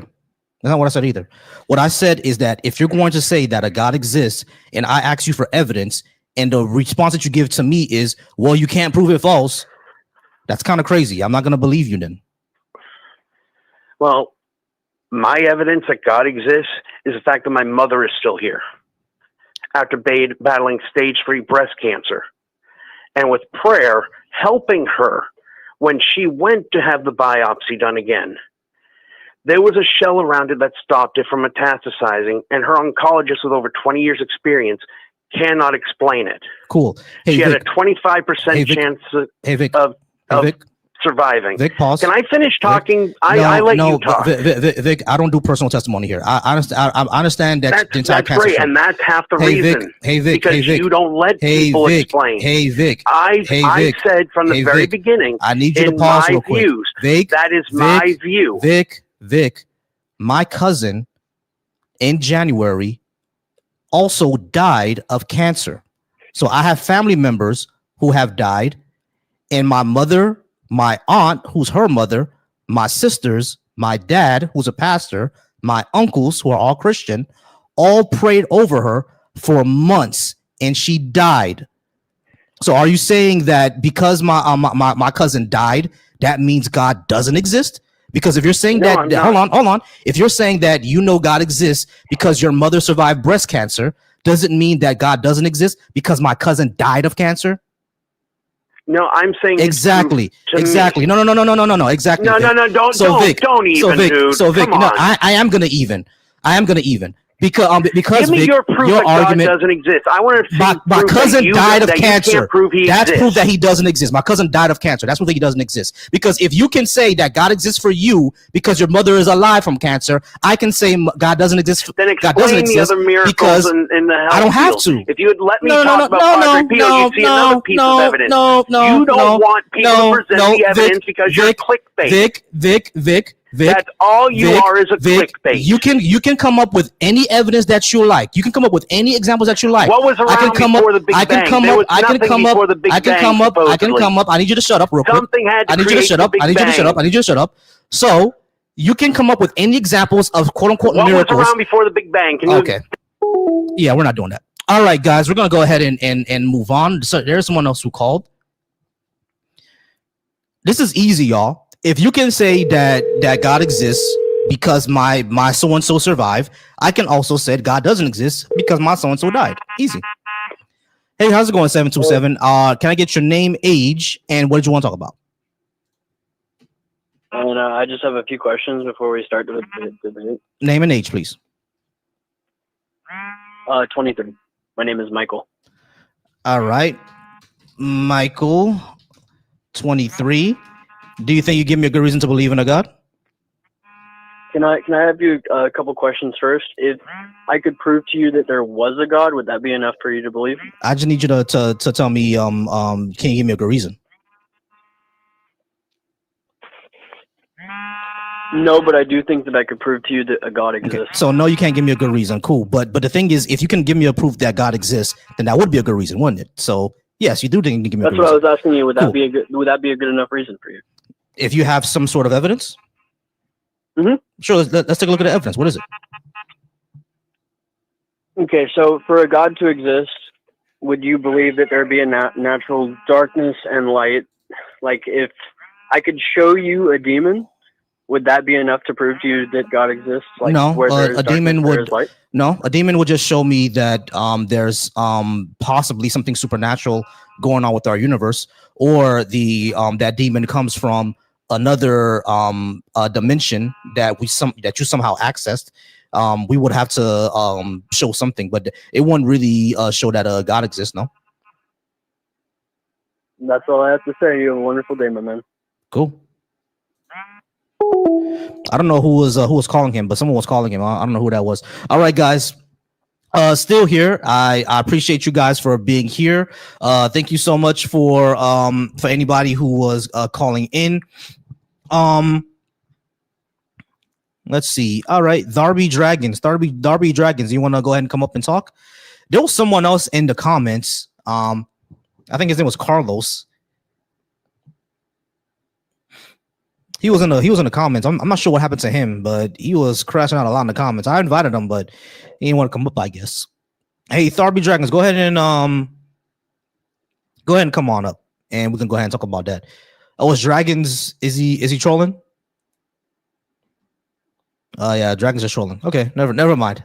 Dragons. I think he was just trolling us. All right, guys. Once again, I do appreciate y'all. Thank y'all so much for being here. Be blessed. You can go ahead and call in if you like. Go ahead and call in. Be blessed. All right, Vaughn Love. If you want to call in now, the call line is open. If you want to call in, Vaughn Love.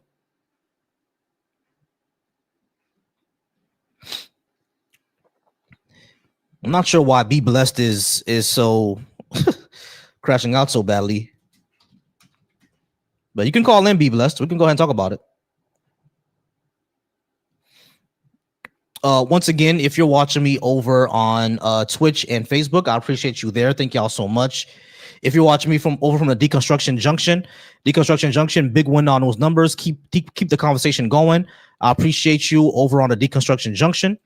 Over on my channel, Volsy Thoughts, I also appreciate you there watching there as well. Moondog, shout out to you, Moondog.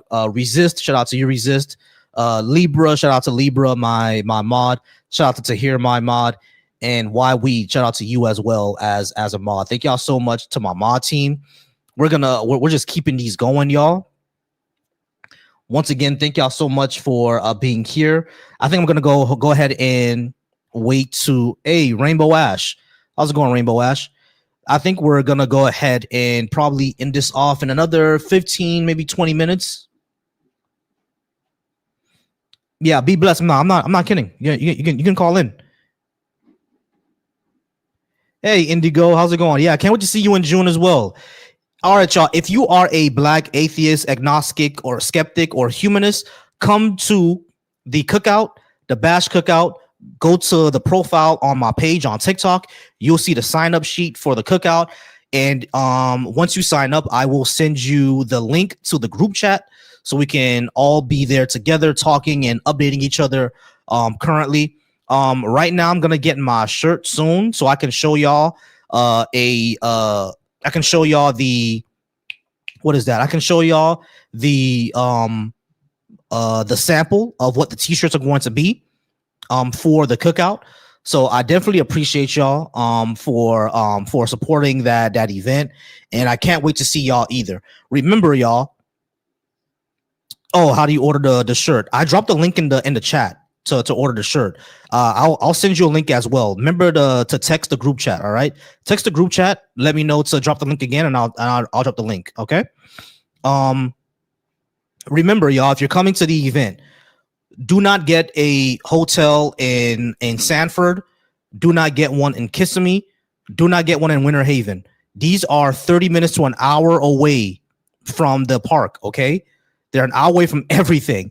So do not get it there, all right? So Kissimmee, Sanford, and Winter Haven are no-goes. Do not get a hotel there. You will be an hour away from everything. Trust me. All right. But anywhere else, you can go ahead and send me what you're going to be getting it at, and I'll let you know. Pine Hills, you can get it in Pine Hills. The hotel that I sent y'all is in Pine Hills. I want everybody to be there because it'll be in one spot where we could all meet up. All right.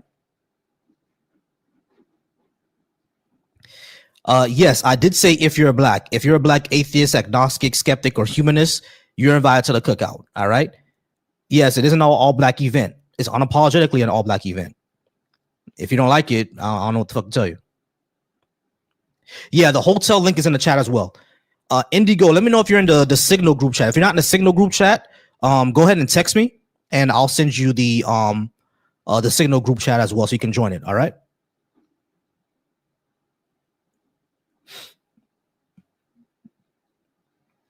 No, I'm still waiting for Be Blessed to call in because Be Blessed seemed that he wanted to talk a lot. So, Be Blessed, if you want to go ahead and call in, we can definitely have a talk.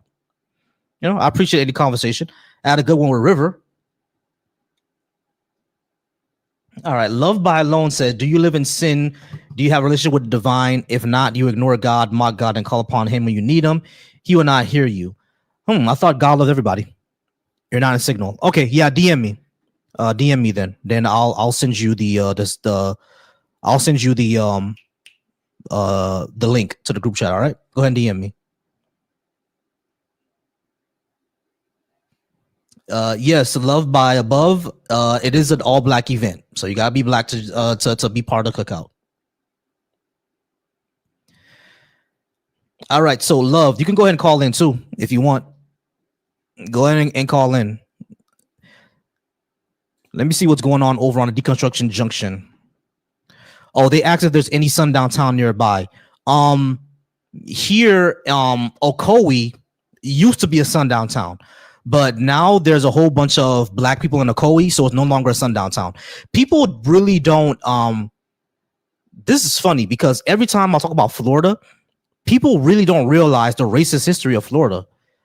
People don't realize the racist history of Miami because I grew up in Miami, Florida. People don't realize the racist history around that because Miami Beach used to be a sundown town. A lot of people don't know that.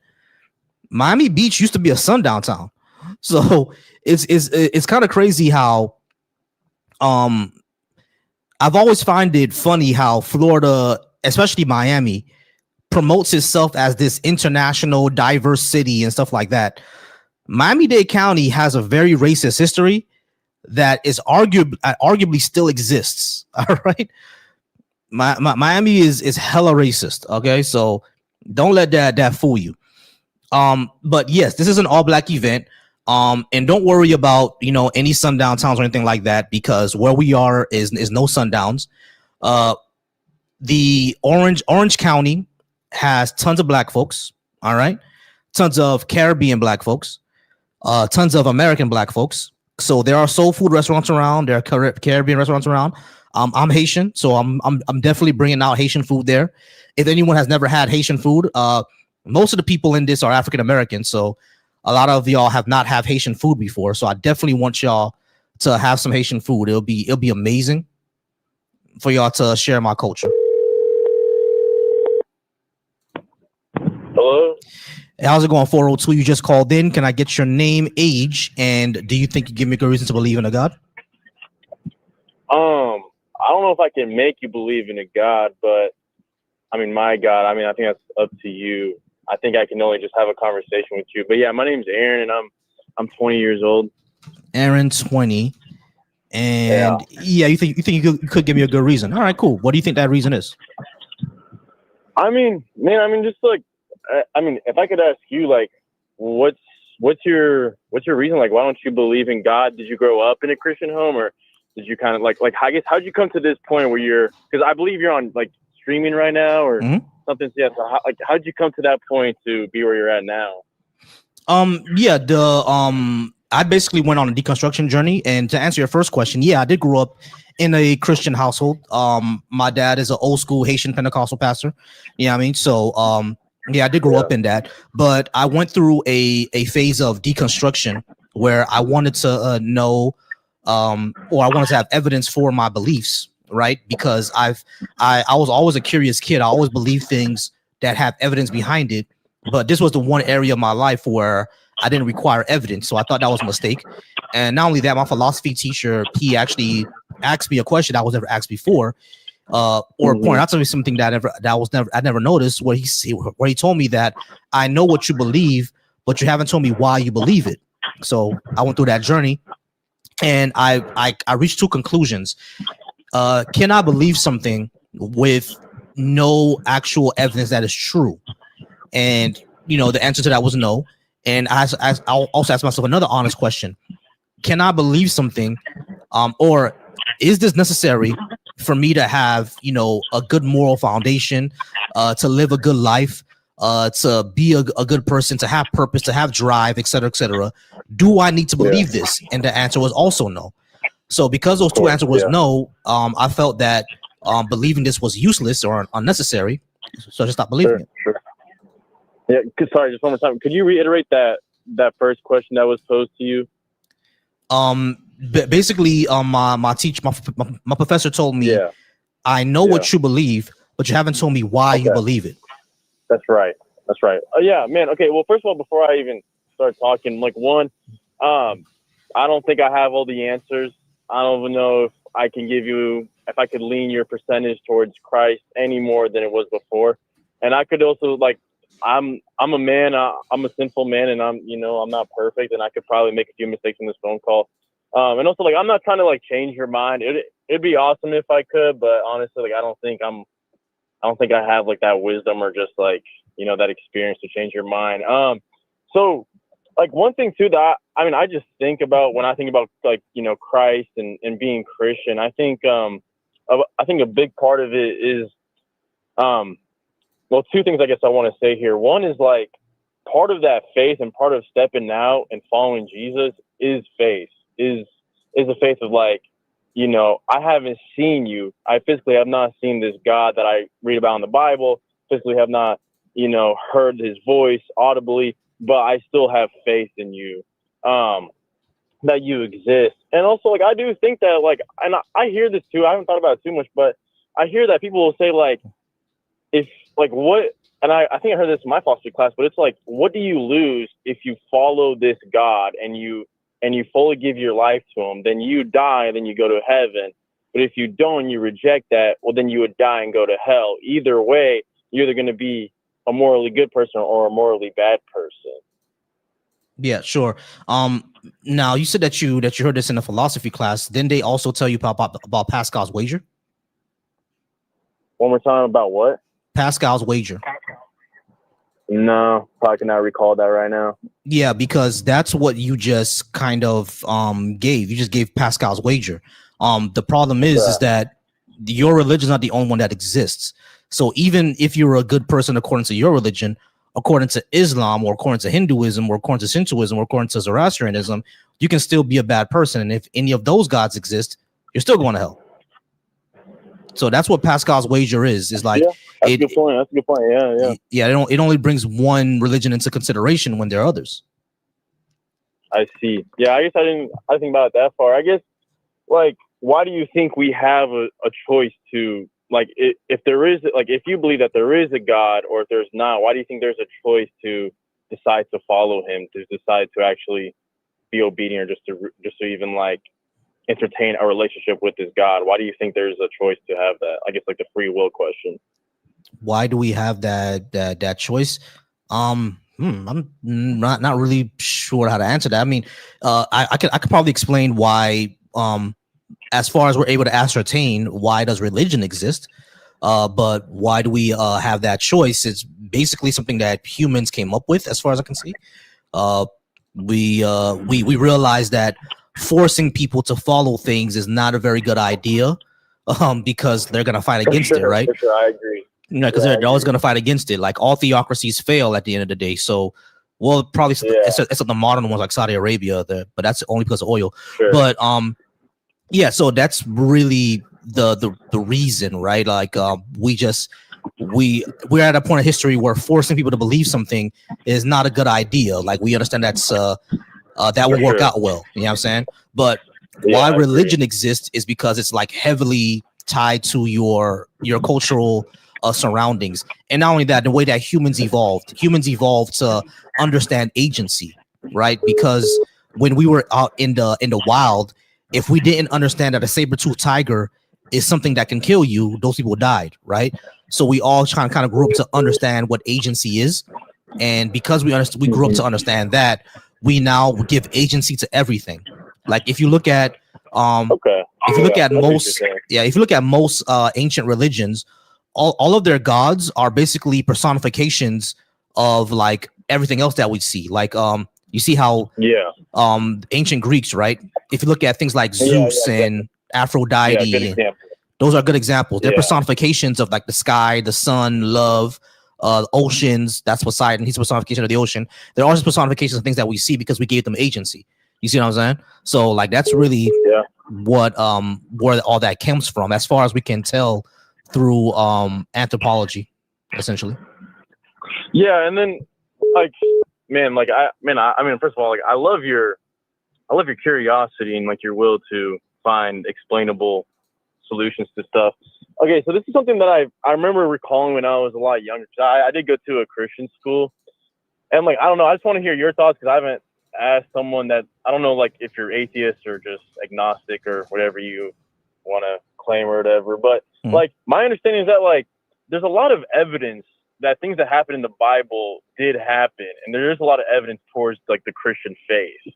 Like I guess one that pops out is like in the Bible when it gives like, you know, the Pharaoh commanded that he regretted the decision, or he went back on his decision to release the Israelites, and he sent his army over the sea, and then they split the sea so that the Israelites could walk past, and then the sea fell and they drowned like all of his people and stuff.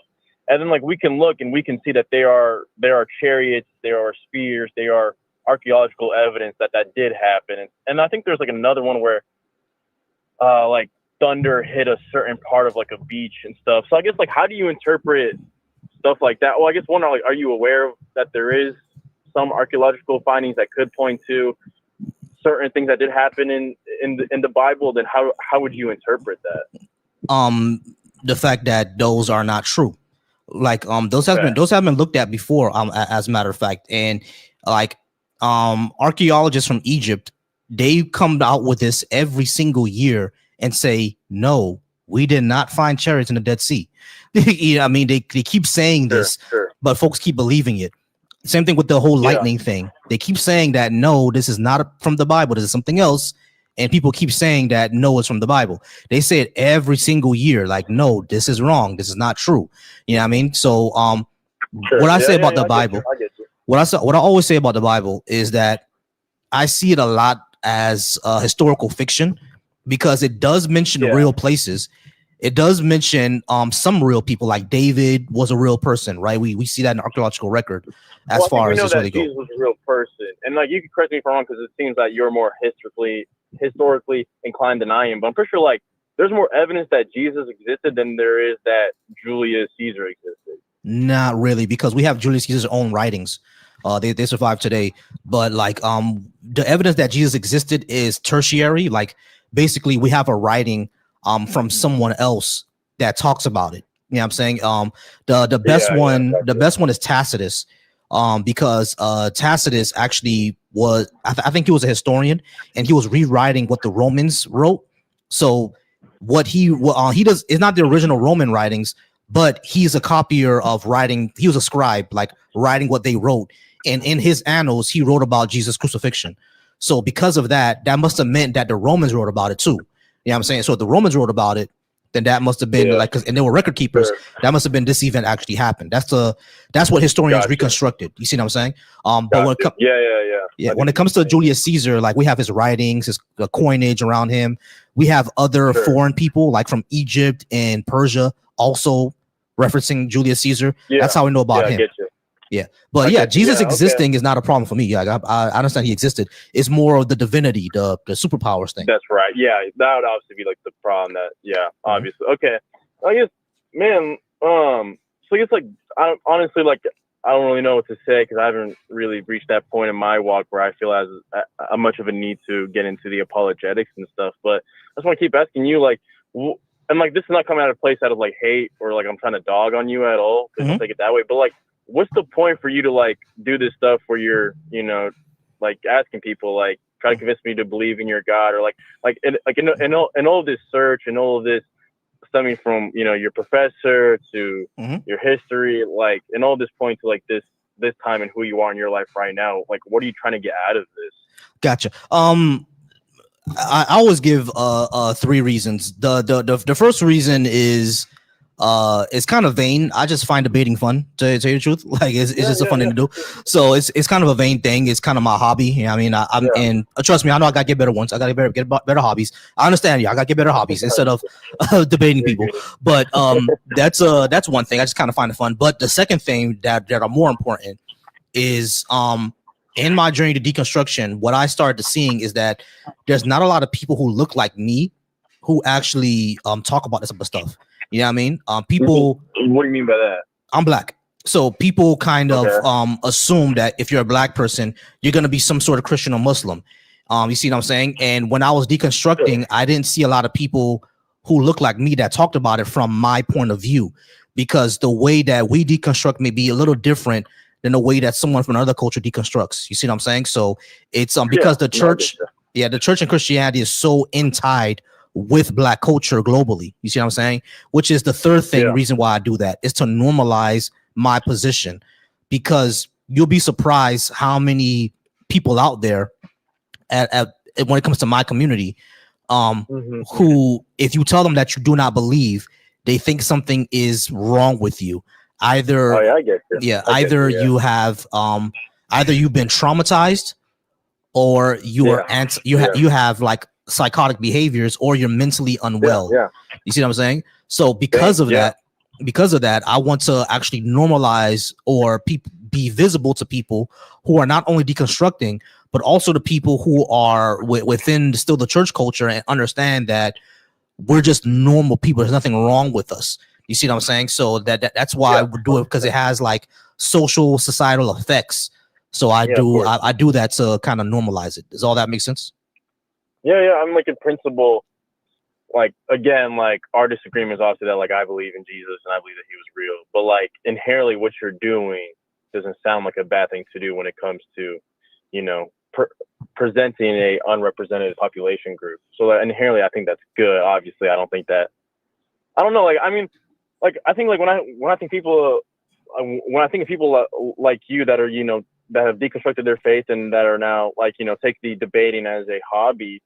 I look at it as hopeful, because like I truly do believe that that's not a coincidence that you decided to take up debating and look at this stuff. I see it as you could potentially and hopefully, God willing, you will be one day like an amazing person that will defend the faith.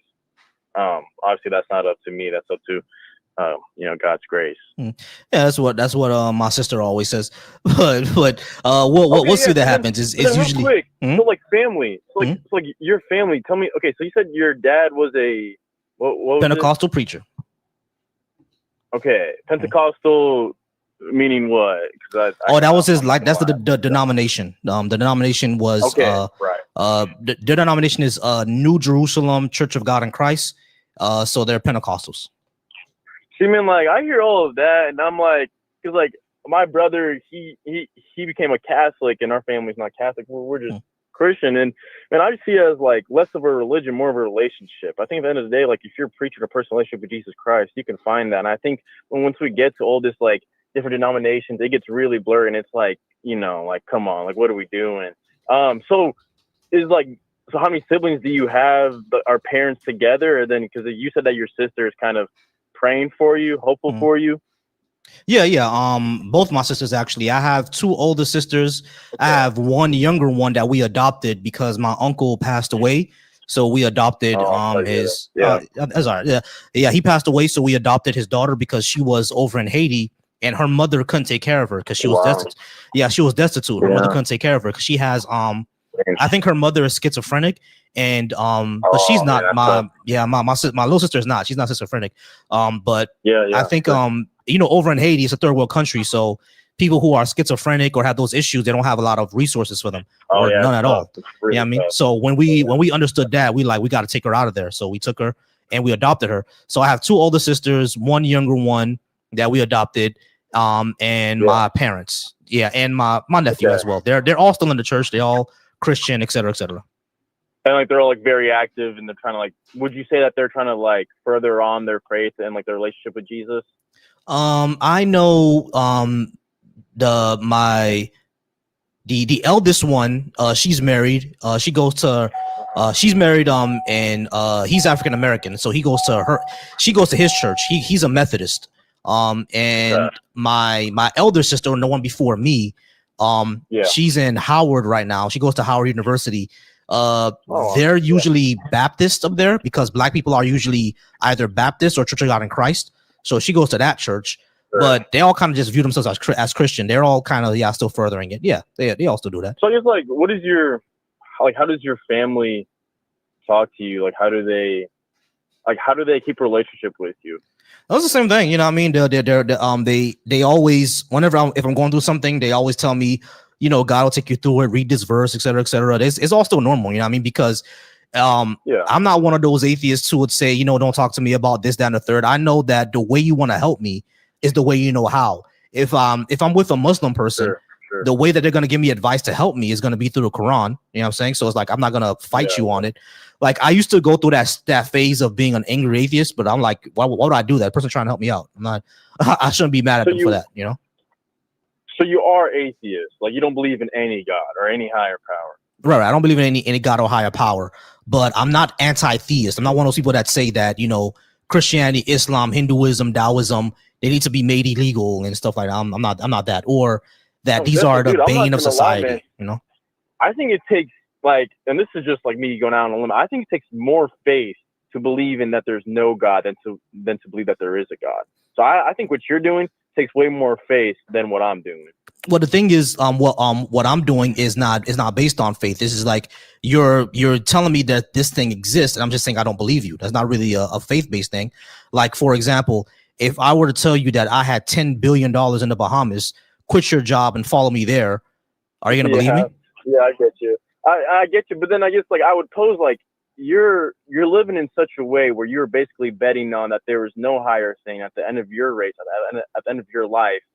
Mm-hmm. There's whatever you believe to be what's next. So you're taking a bigger gamble on like, I'm just gonna spend my. So I guess like, what's the meaning of life then? Like what's the point of, man? This sounds so bad. Please not take it this way. But like, what's the point of my life? What's the point of your life? Mm-hmm. It's what we make it.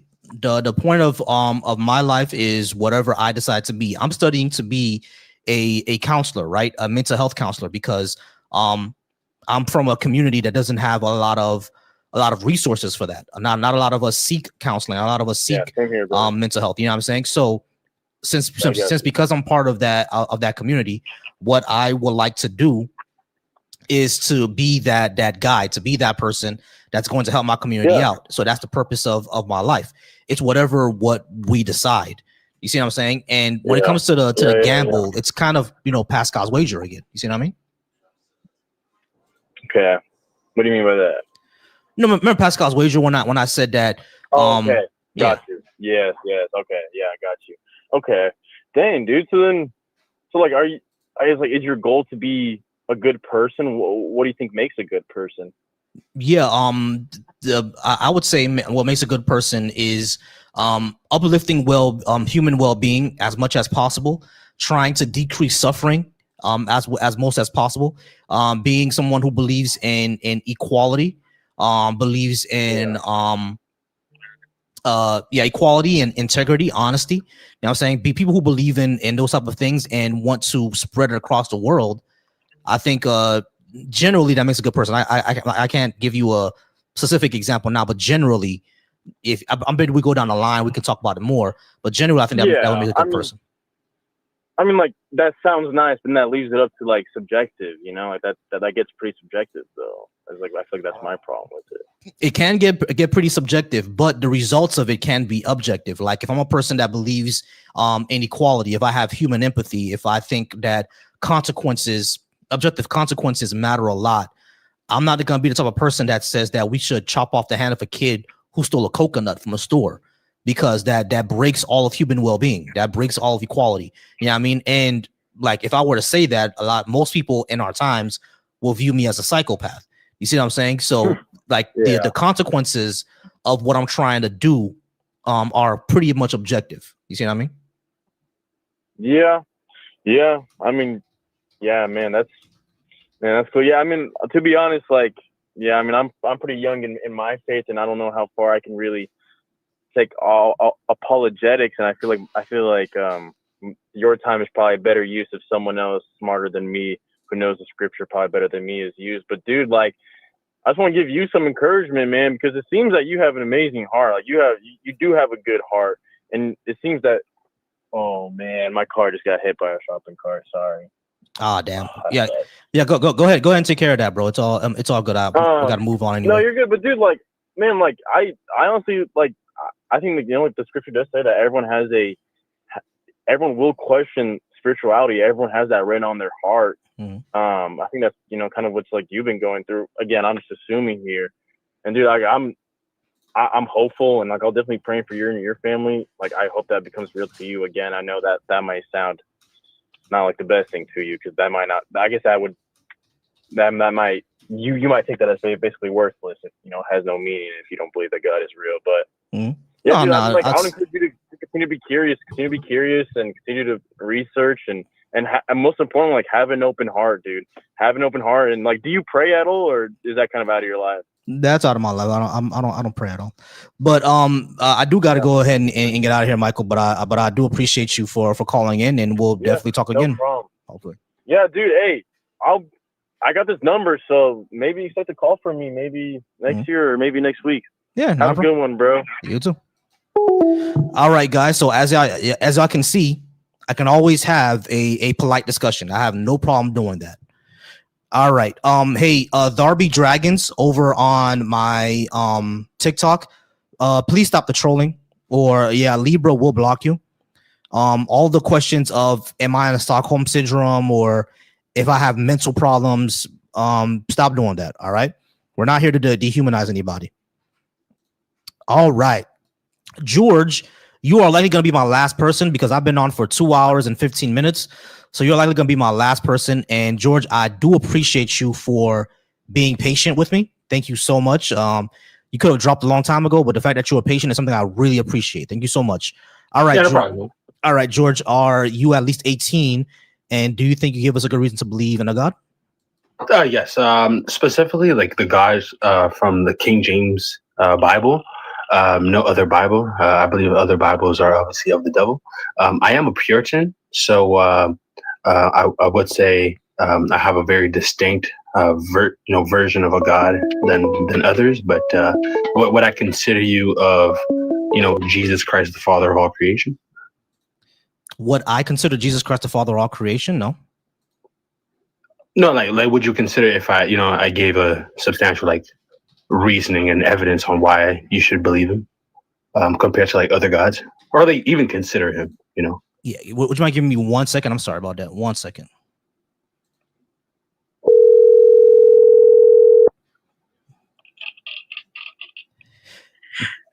Hey. Hello. 8386. Sorry about that. Can I get your name and age, please? Yes, Ryan. Ryan, age? 33. 33. And do you think you could give me a good reason to believe in a God? Yes. All right, cool. All right, Ryan. Pause me real quick. You're gonna hear some hold music. I'll be right back with you. Give me 1 second. Okay. All right. All right, George. Sorry about that. Your question. If I recall correctly, would I consider it if you said Jesus is the Father of all creation? With substantial evidence on Jesus Christ actually existing, and obviously you're more on the aspect of if he actually did what he did, as in superpowers, right? As you obviously would say yourself. Right, exactly. So my thing is I don't have an issue with Jesus existing as a person, right? There are a lot of atheists on here who say that he didn't exist. I'm more on the S side of that. I don't really care that I don't really care if or not he did. He probably did, I would say, because Tacitus is pretty strong evidence that he did, but it's more on the, like you said, the powers, if he was supernatural, that would be the doubts that I have. Okay, so my question to ask you is: are you like a complete atheist? Like, do you believe like in the atheistic point of view? I would Like, say I would as in, convince. like evolution and things of that nature. Yeah. I accept evolution because of the evidence behind it. I would say people will classify me as what's called a weak atheist or an agnostic atheist, meaning that I don't outright say I know that no gods exist. Now there are some that I can say I know don't exist, like Zeus, Hera, Thor. I know those don't exist, right? But like when it comes to the god of classical monotheism that Christians and Muslims typically say exists, a god that exists outside of space and time that created the universe, etc., I would say I don't know. You know what I mean? I don't know if that one exists. But do I believe in one? That answer would be no. So that would be an agnostic atheist. But okay, so would you consider Jesus Christ instead of like evolution point of view of how human came to be? I would need like example like essentially like as an atheist you believe that you came from apes, correct? Right. We share a common ancestors with apes, and that's shown in the genetic code. But for me to say that, to answer your question, to say that it wasn't we didn't evolve, it was Jesus who created us. For that, I would need some like substantial evidence, because evolution has mountains of data. We have to show that all of it is untrue. And how we do that. So can you show me the evidence for the Big Bang and who was the first one to record it? Yeah, the cosmic microwave background radiation, red shifting of galaxies, and were there for what? Like, was any scientific human there to witness that? No, of course not. No, of course not. Okay, so that's not really how. Evidence, that's not really how. Then evidence that you ask George, hold on. Useless. George, hold on. That's not how evidence works, though. You don't have to be there. Hold on, listen. You don't have to be there for you to know what happened. Like, for example, let me take you through this, right? Let's say police officers are trying to solve a murder, right?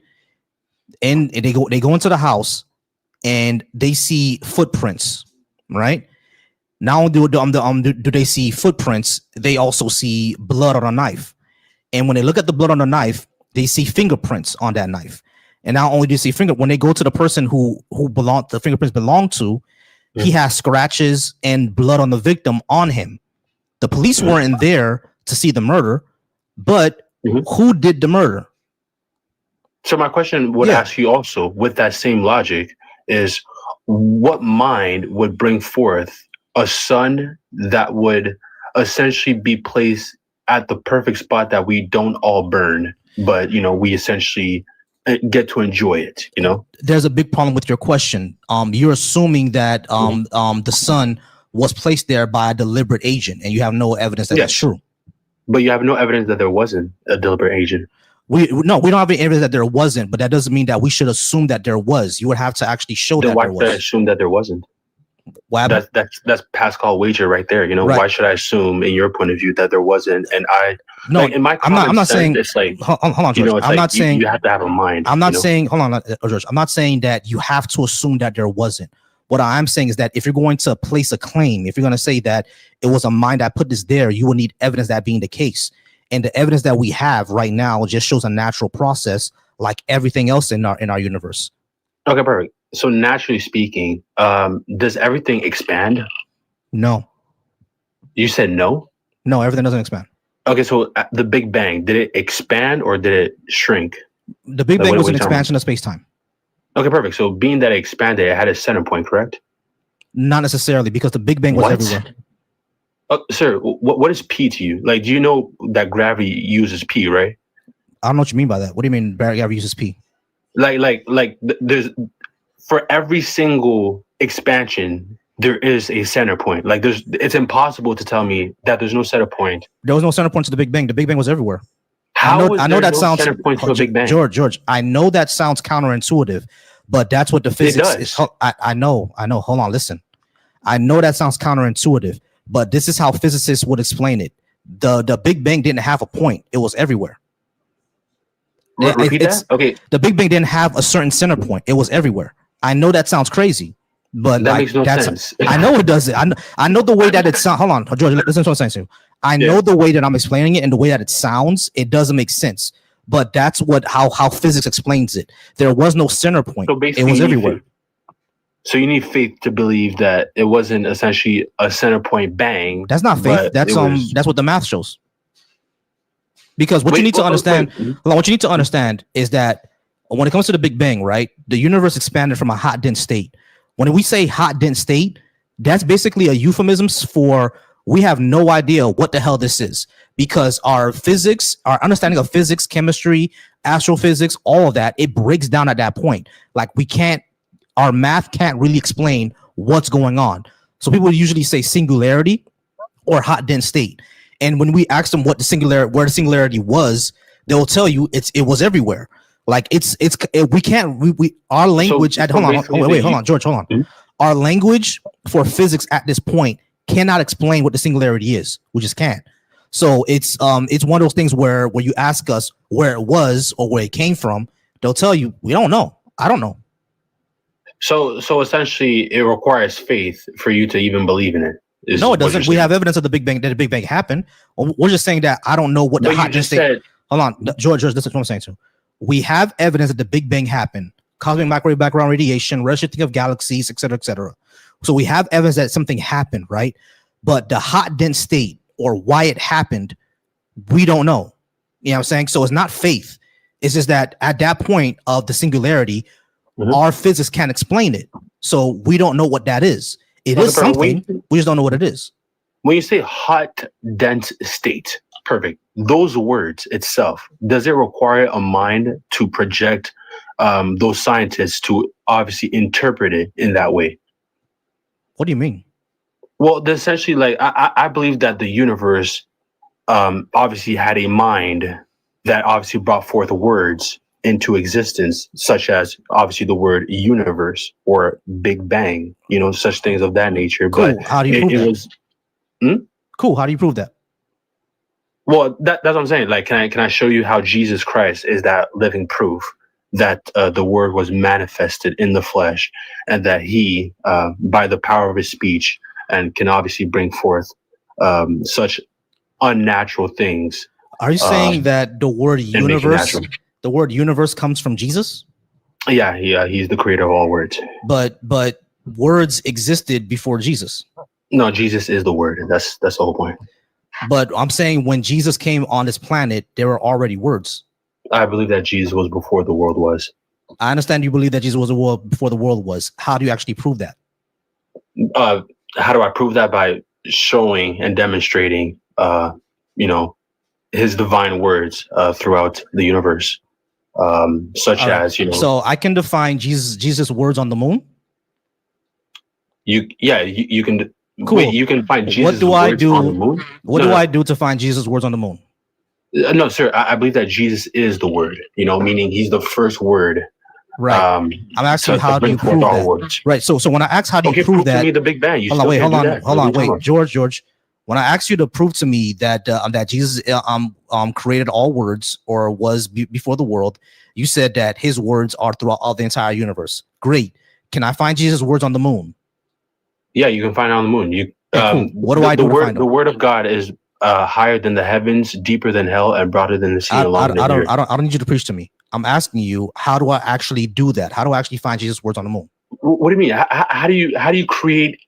How do you know the mass of fire? Like, what are you talking about, sir? You're asking me. Fire doesn't have mass. What do you mean? For spiritual. Okay, well, I apologize. When you say fire doesn't have mass, right?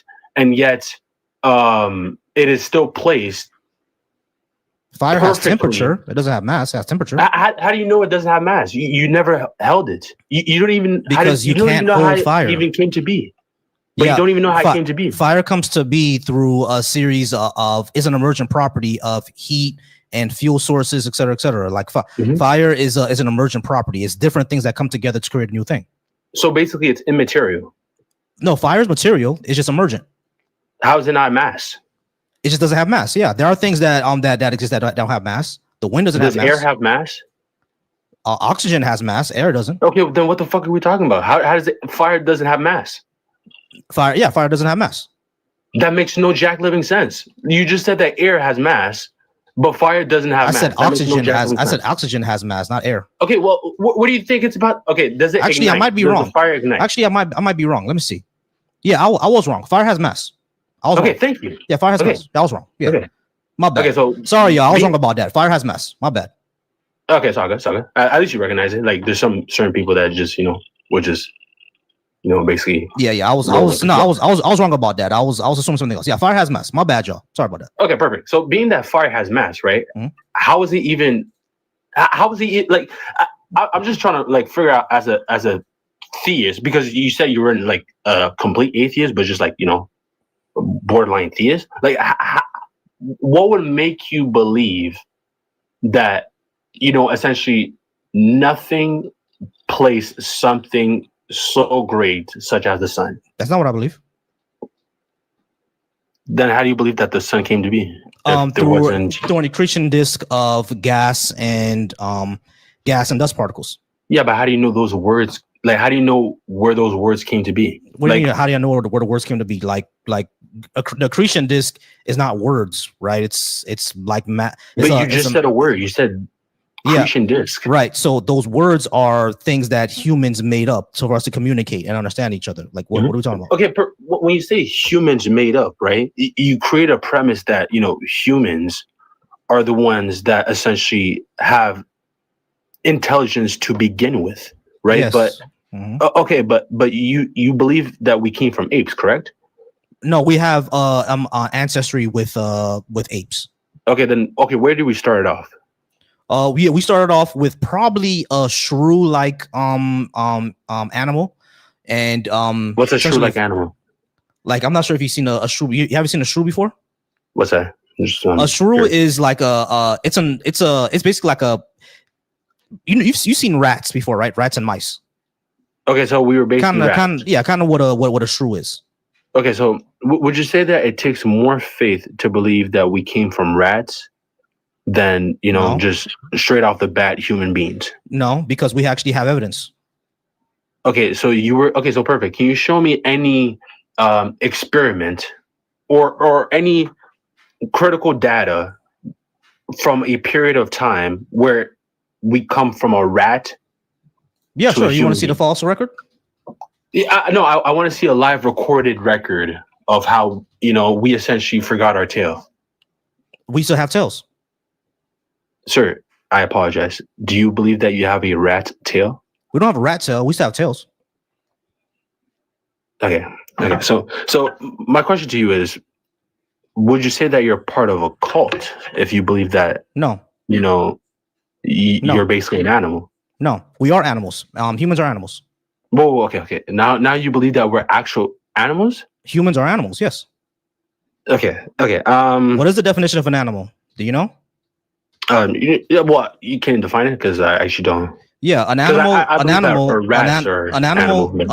is a multicellular eukaryotic organism of the kingdom of Animalia that breathes oxygen, consumes organic material, moves voluntarily, reproduces sexually, and develops from a ball of cells. Okay, so what are humans? Humans breathe oxygen, we consume organic material, we move voluntarily, we reproduce sexually, and we develop from a ball of cells. Yeah, but how are we rats? Okay. I didn't say we were rats. But like sort of rats. I didn't say we were sort of rats. We now we do share 80% of our DNA with rats. Yeah, that's how we know we're related to them. Okay, so now we're related to rats. All right. George, are you keeping track of what I'm saying? Yeah, I'm absolutely keeping track of. I don't think you are, because you said that we're rats. Now we're related to rats. I never said that we were rats. You just said we're 80% related to rats. I said that we're 80% related to rats. Yes, but I never said that we were rats. And I never and what I said was from human evolution, we are apes. We share common ancestry with the apes that are alive today. And you asked me before that what happened. I said that we likely came from a shrew-like animal that was basically like a mouse or a rat from all the way like millions and millions of years ago. Before that, we were still in the ocean because life came from the oceans. Okay, so you said so perfect. So we started off in the ocean, is what you're saying? Yes, all life started off in the ocean, as far as the evidence shows. Okay, so would you say that we were once fishes? Like what do you mean by we? Like humans? Well, as in, in Because your humans point didn't of view, exist. human beings. So human beings didn't Well, exist. So I'm not sure what you mean.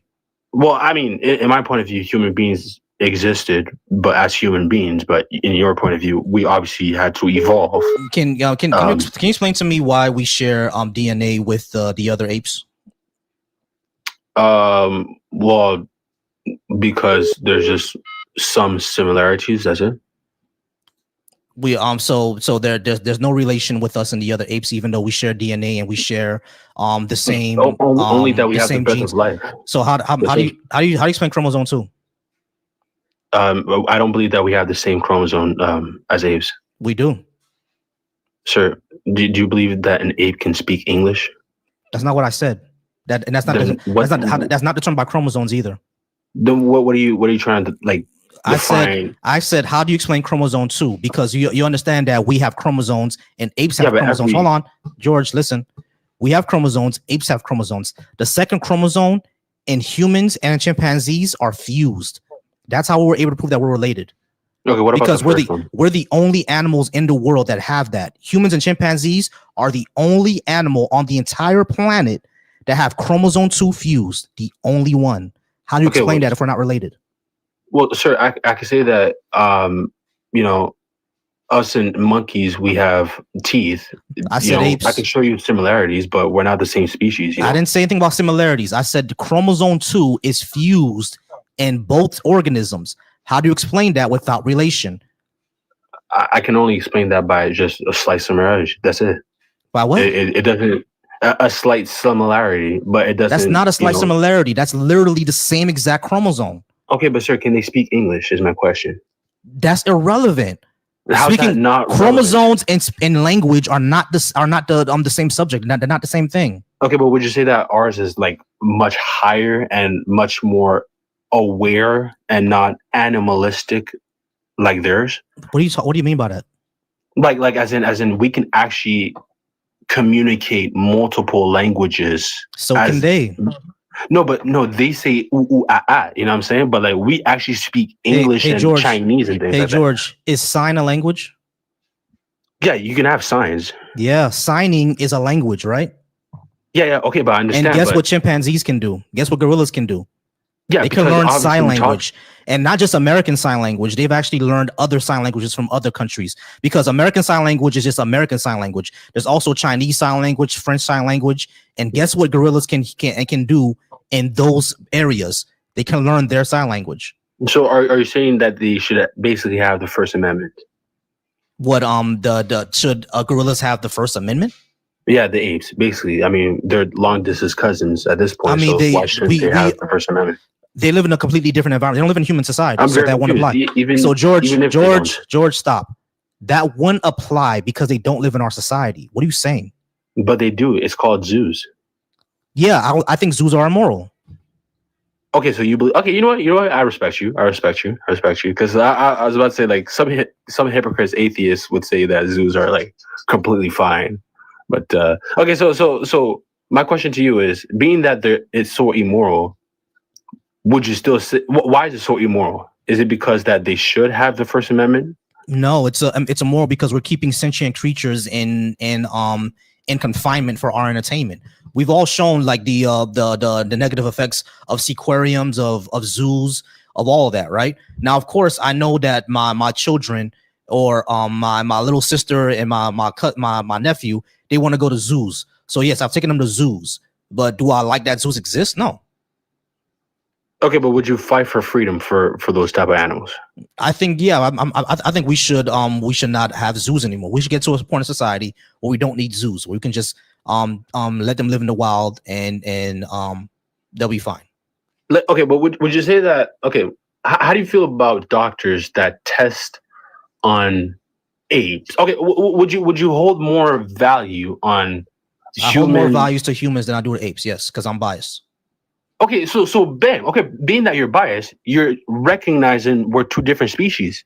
I didn't say we weren't. You just said that we were related. That doesn't mean that we're the same species. Dude, then that You understand?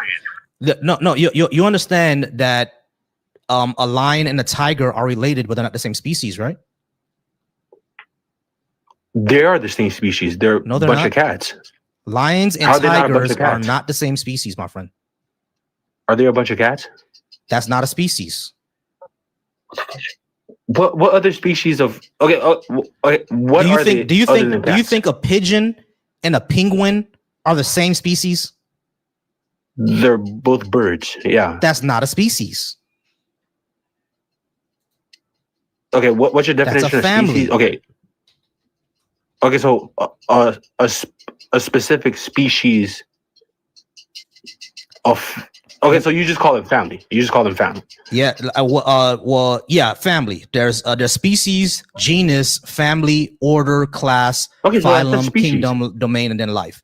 So they're not a species. No. Bird. They're not a bird species. There are species of bird, right? There are species Dude, of come on. bird, but bird is not a species.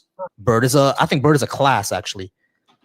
Give me a second. I think bird is actually a class. Is bird a class or family? Let me see. Yeah, bird is a class. They're a Okay, class. so bird is a class.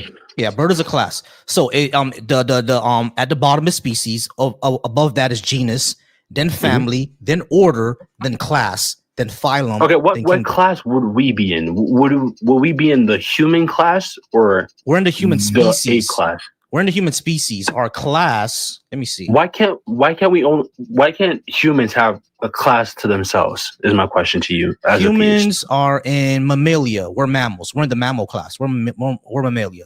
That's our class. Mammal. Okay, perfect. So, being that we are mammals, would you say that we are the first?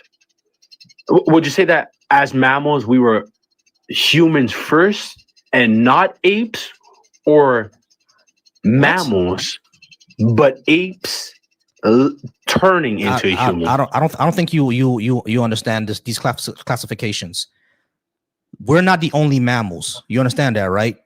Like lions are also mammals, tigers are mammals. No, I know, but I'm saying for us human beings, right? As mammals that we are in the class of mammal. Apes? That's we're in the genus of ape. Okay, my question to you is why can't we have a genus of ourselves? Because of our genes. That's what genus okay, is. but lions have a genes of themselves. Tigers have a genes of themselves. Right, and why can't we have the same? No, because lions and tigers are in the same genus. Lions, tigers, house cats, they're in the same genus. But different class, correct? Different class. No, they're in the same class, mammal. Okay, boom. Okay, mammal, boom. Lions, tigers, mammals, man. Genes, they are, the same genes because they're cats. What are we getting to? I'm so confused. What are we talking about? I'm just trying to figure out how in the world are we apes? This is my first time. Because the reason why we're apes is because of our morphology. Have you ever seen our skeletal structure? I would say that I've seen skeletons. Right. So have you seen our skeletal structure compared with the skeletal structure of all the other apes? Yeah, their jaws are much different. I know their jaws are different, but our skeletal structure are extremely similar, aren't they? Not in the slightest. What are you talking about? Not in the slightest. Are you sure? Just looking at the jaw itself, it differentiates. Are you saying that they're absolutely? Hold on, give me a second. Are you saying the jaw of a chimpanzee, an ape, is different from a human? I know the jaws are different. I'm talking about similarities. Yeah, but I can say that they have two legs. I have two legs. Then that's not what I'm talking about. That's what I'm talking about. What are we talking about? I'm talking about the similarities of our morphology, the way that our bodies are shaped. Yeah, but that's the thing. We're actually straight, and they walk with their two knuckles. They walk with their two knuckles. The yes, they do. But again, is our morphology similar? Not the slightest, dude. Did you not see their knuckles? No, you're lying. Then you're just flat out lying. If I were to show you on my screen to show you that our morphology is extremely similar, what would you say? I'd say that it's little pets for us. What now? They're still like they're not humans, right? Are you gonna tell me that these right here don't look similar? Look at their back. Their back is broken. I see their back. I'm not talking about them being the same. I'm talking about them being similar.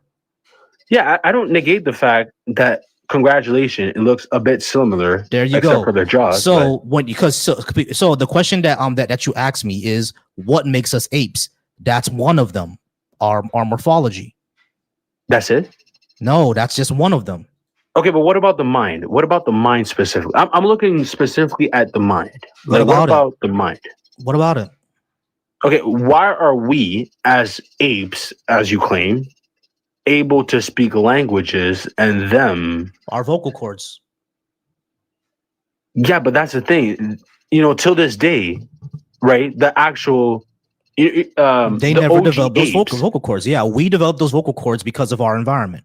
Our environment required us to speak louder and to make more sounds in order to survive in the savannah. So we developed vocal cords to do that. Those who didn't develop those vocal cords died, and those who did survived and passed on those genes and became more complicated. Okay, what about the ones that are in zoos right now, like the OG apes, the original kind? What do you mean the original kind? There's no original kind. What are you talking about? What are you talking about? They are still in the stature of how they were. What do you mean by original one? What are you talking about? Well, that essentially obviously beat their chest and don't speak languages like you and I. What are you talking about, bro? Who are you talking about? What do you mean the OG kind? What does that mean? Well, the OG that essentially can bench press 2 cars like nothing happened, and we that doesn't exist. As human beings, what are you talking about? That doesn't exist.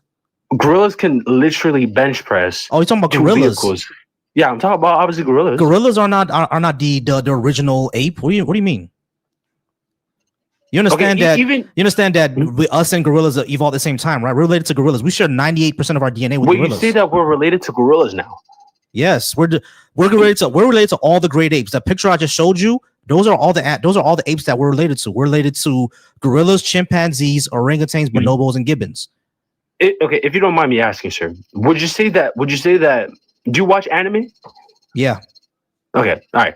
You ever saw Dragon Ball Z? Yep. Sure. Okay. So, what is the difference between your atheistic point of view and evidence? Basically, a kids' TV show. Evidence. Fossil record. Sure, Genetic. Hold on, George. Stop. The fossil record. The fossil record shows how we're related. Genetics shows how we're related. Phylogenetics shows how we're related. What do you need, bro?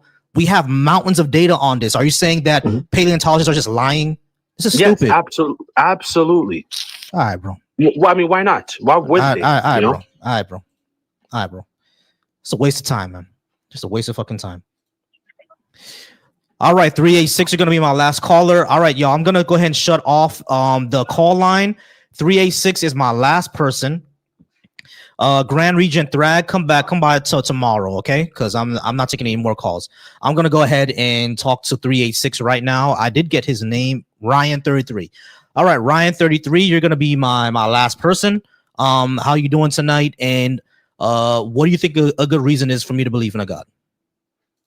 I'm doing very well. I appreciate you asking. I hope you're doing good. And a good reason to believe in my God, the one and true living God, Jesus Christ, is because the Bible says so. Now, if somebody says, well, who cares what the Bible says? Well, what is the source you're citing? Well, name a book or a scientist, because I know for a fact. All right, so the Bible is more popular. All right, I know for a fact. The Bible is more. Ryan. Oh, okay. Sorry.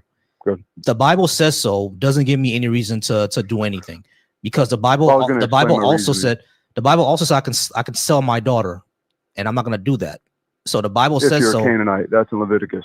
Right. So it doesn't matter if I'm a Canaanite or not. It says I can do it. So like so the Bible simply says so. It doesn't give me a reason to do anything. Who cares what the Bible says?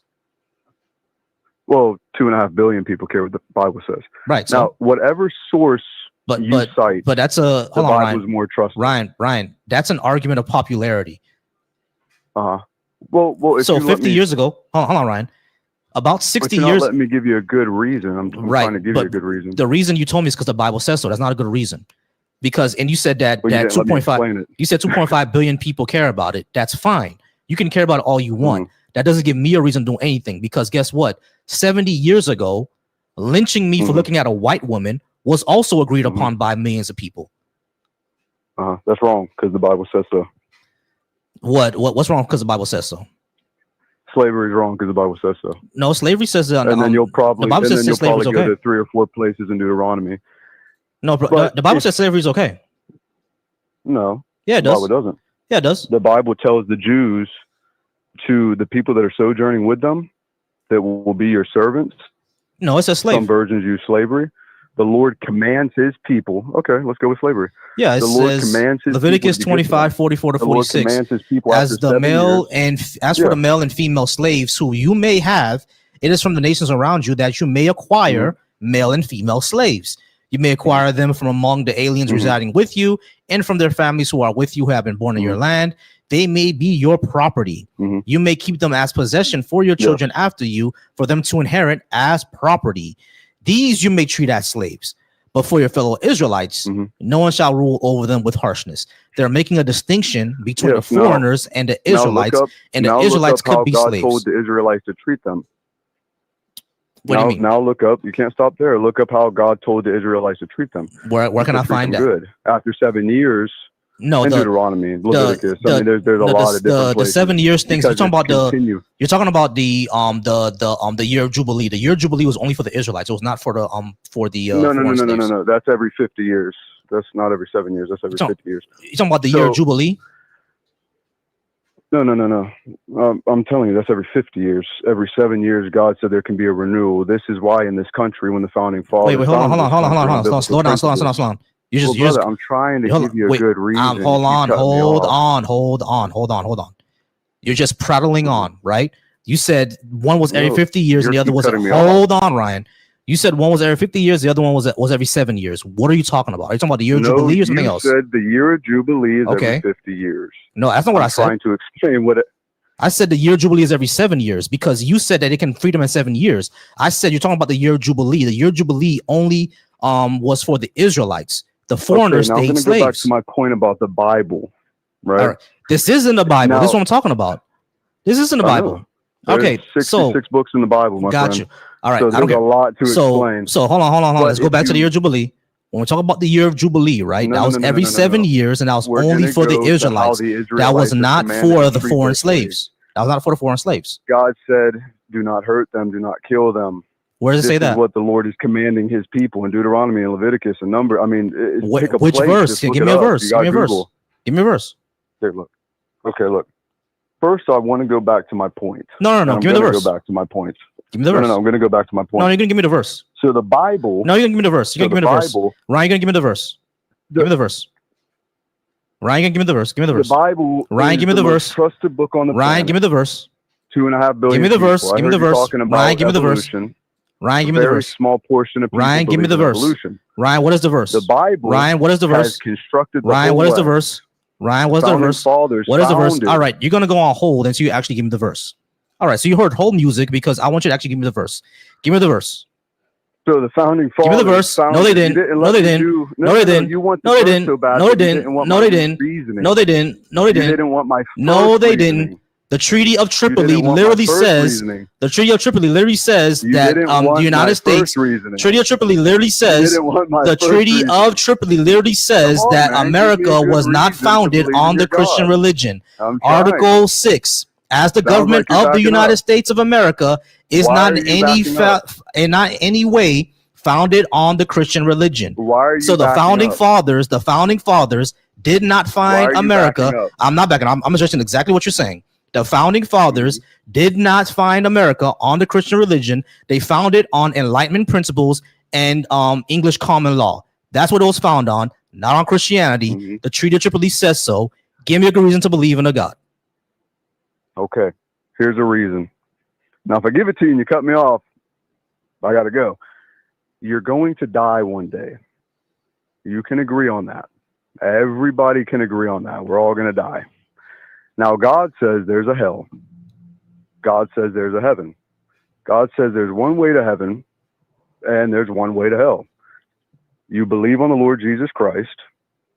He will save and seal your soul, delivering his Holy Spirit of promise to seal it. Ephesians 1, Ephesians 4.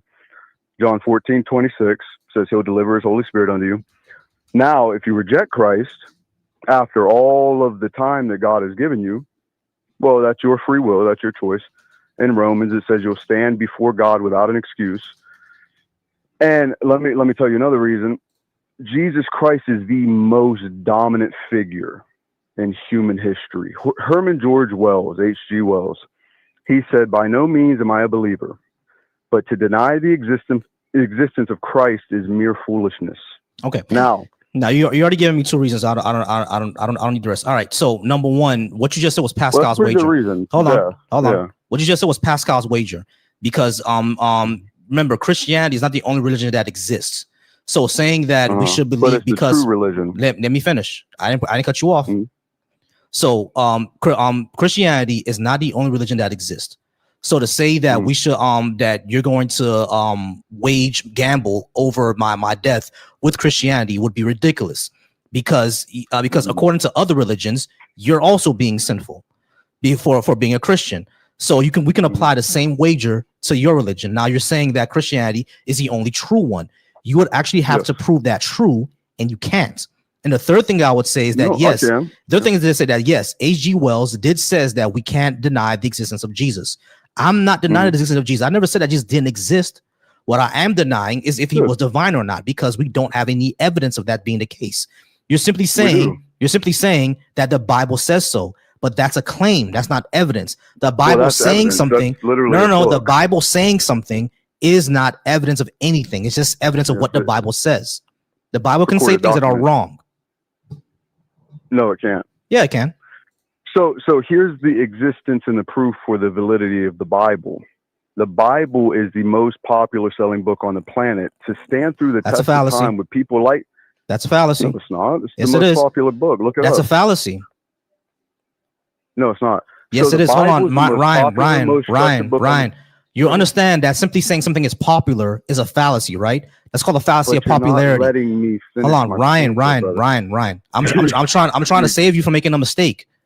Saying something is popular. You are. Let me explain why. Saying something is popular is not evidence that the thing is true. Because remember, hold on, Ryan. Let me just explain this to you. You're making a mistake, because simply saying that the Bible is popular is not evidence that it's true. Because Hinduism is also popular. That doesn't mean Hinduism is true. Islam is popular. Islam is growing more than Christianity is growing. It's more popular than Christianity. Look at the Iranian Christians. 1 million have come to faith. I understand. 1 million. I understand. Hey, Ryan. The Muslim faith is declining rapidly. Ryan, no, it's not. Islam is the number one growing religion on the planet right now, my guy. Islam, yes, it is. No, it's not. Look at it. Look it up right now. You got a computer. Is a lot of Muslims leaving the faith. They'll talk about 1 million. Is Islam the fastest growing religion? Yes. According to Pew Research studies, Islam is the world's fastest growing major religion. Mm-hmm. So now what? And why is that? No. Hey, no. Hey, Ryan. Nah. Ryan. No. Ryan. Stop. Ryan.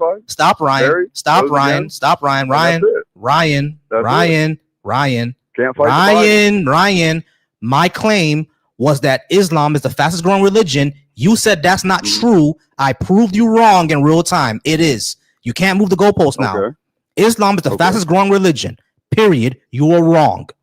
So according to your logic of something being popular, Islam would be true because it's growing faster than Christianity. Well, it doesn't say there's more Muslims than Christians. It doesn't say there's more, but it's more popular than Christianity right now. There's not more. There's more popular. That's why. Hold on, Ryan. That's why the argument of something being popular is fallacious. Well, you never let me. Hold on, Ryan. Ryan. The reason I didn't let you finish. You keep saying, the reason why I didn't let, because you're not listening. The reason why I didn't let you finish is because you made a fallacy in the beginning. Saying something is popular does not make it true. You have to actually And you show were what's just true proved or wrong not. in real time.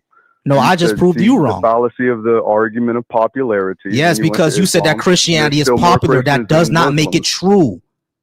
But you That didn't does let me not finish my make it point. true. So my point is, believe on the Lord Jesus Christ, thou shalt be saved. Right? All right. I appreciate y'all for being here, y'all. I'm gonna go ahead and get out of here. You guys are wonderful. Thank y'all so much for joining me. I was on for 3 hours, y'all. I'm gonna go ahead and get out of here. Thank you all so much for joining me tonight. We're gonna go ahead and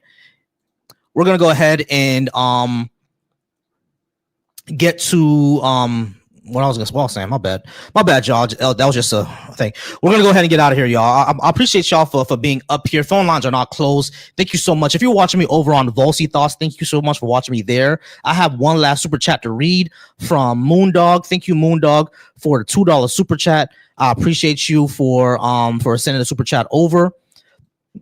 Thank y'all for joining me tonight. Y'all are wonderful. I'm gonna go ahead and get something to eat. Probably go out with wifey tonight.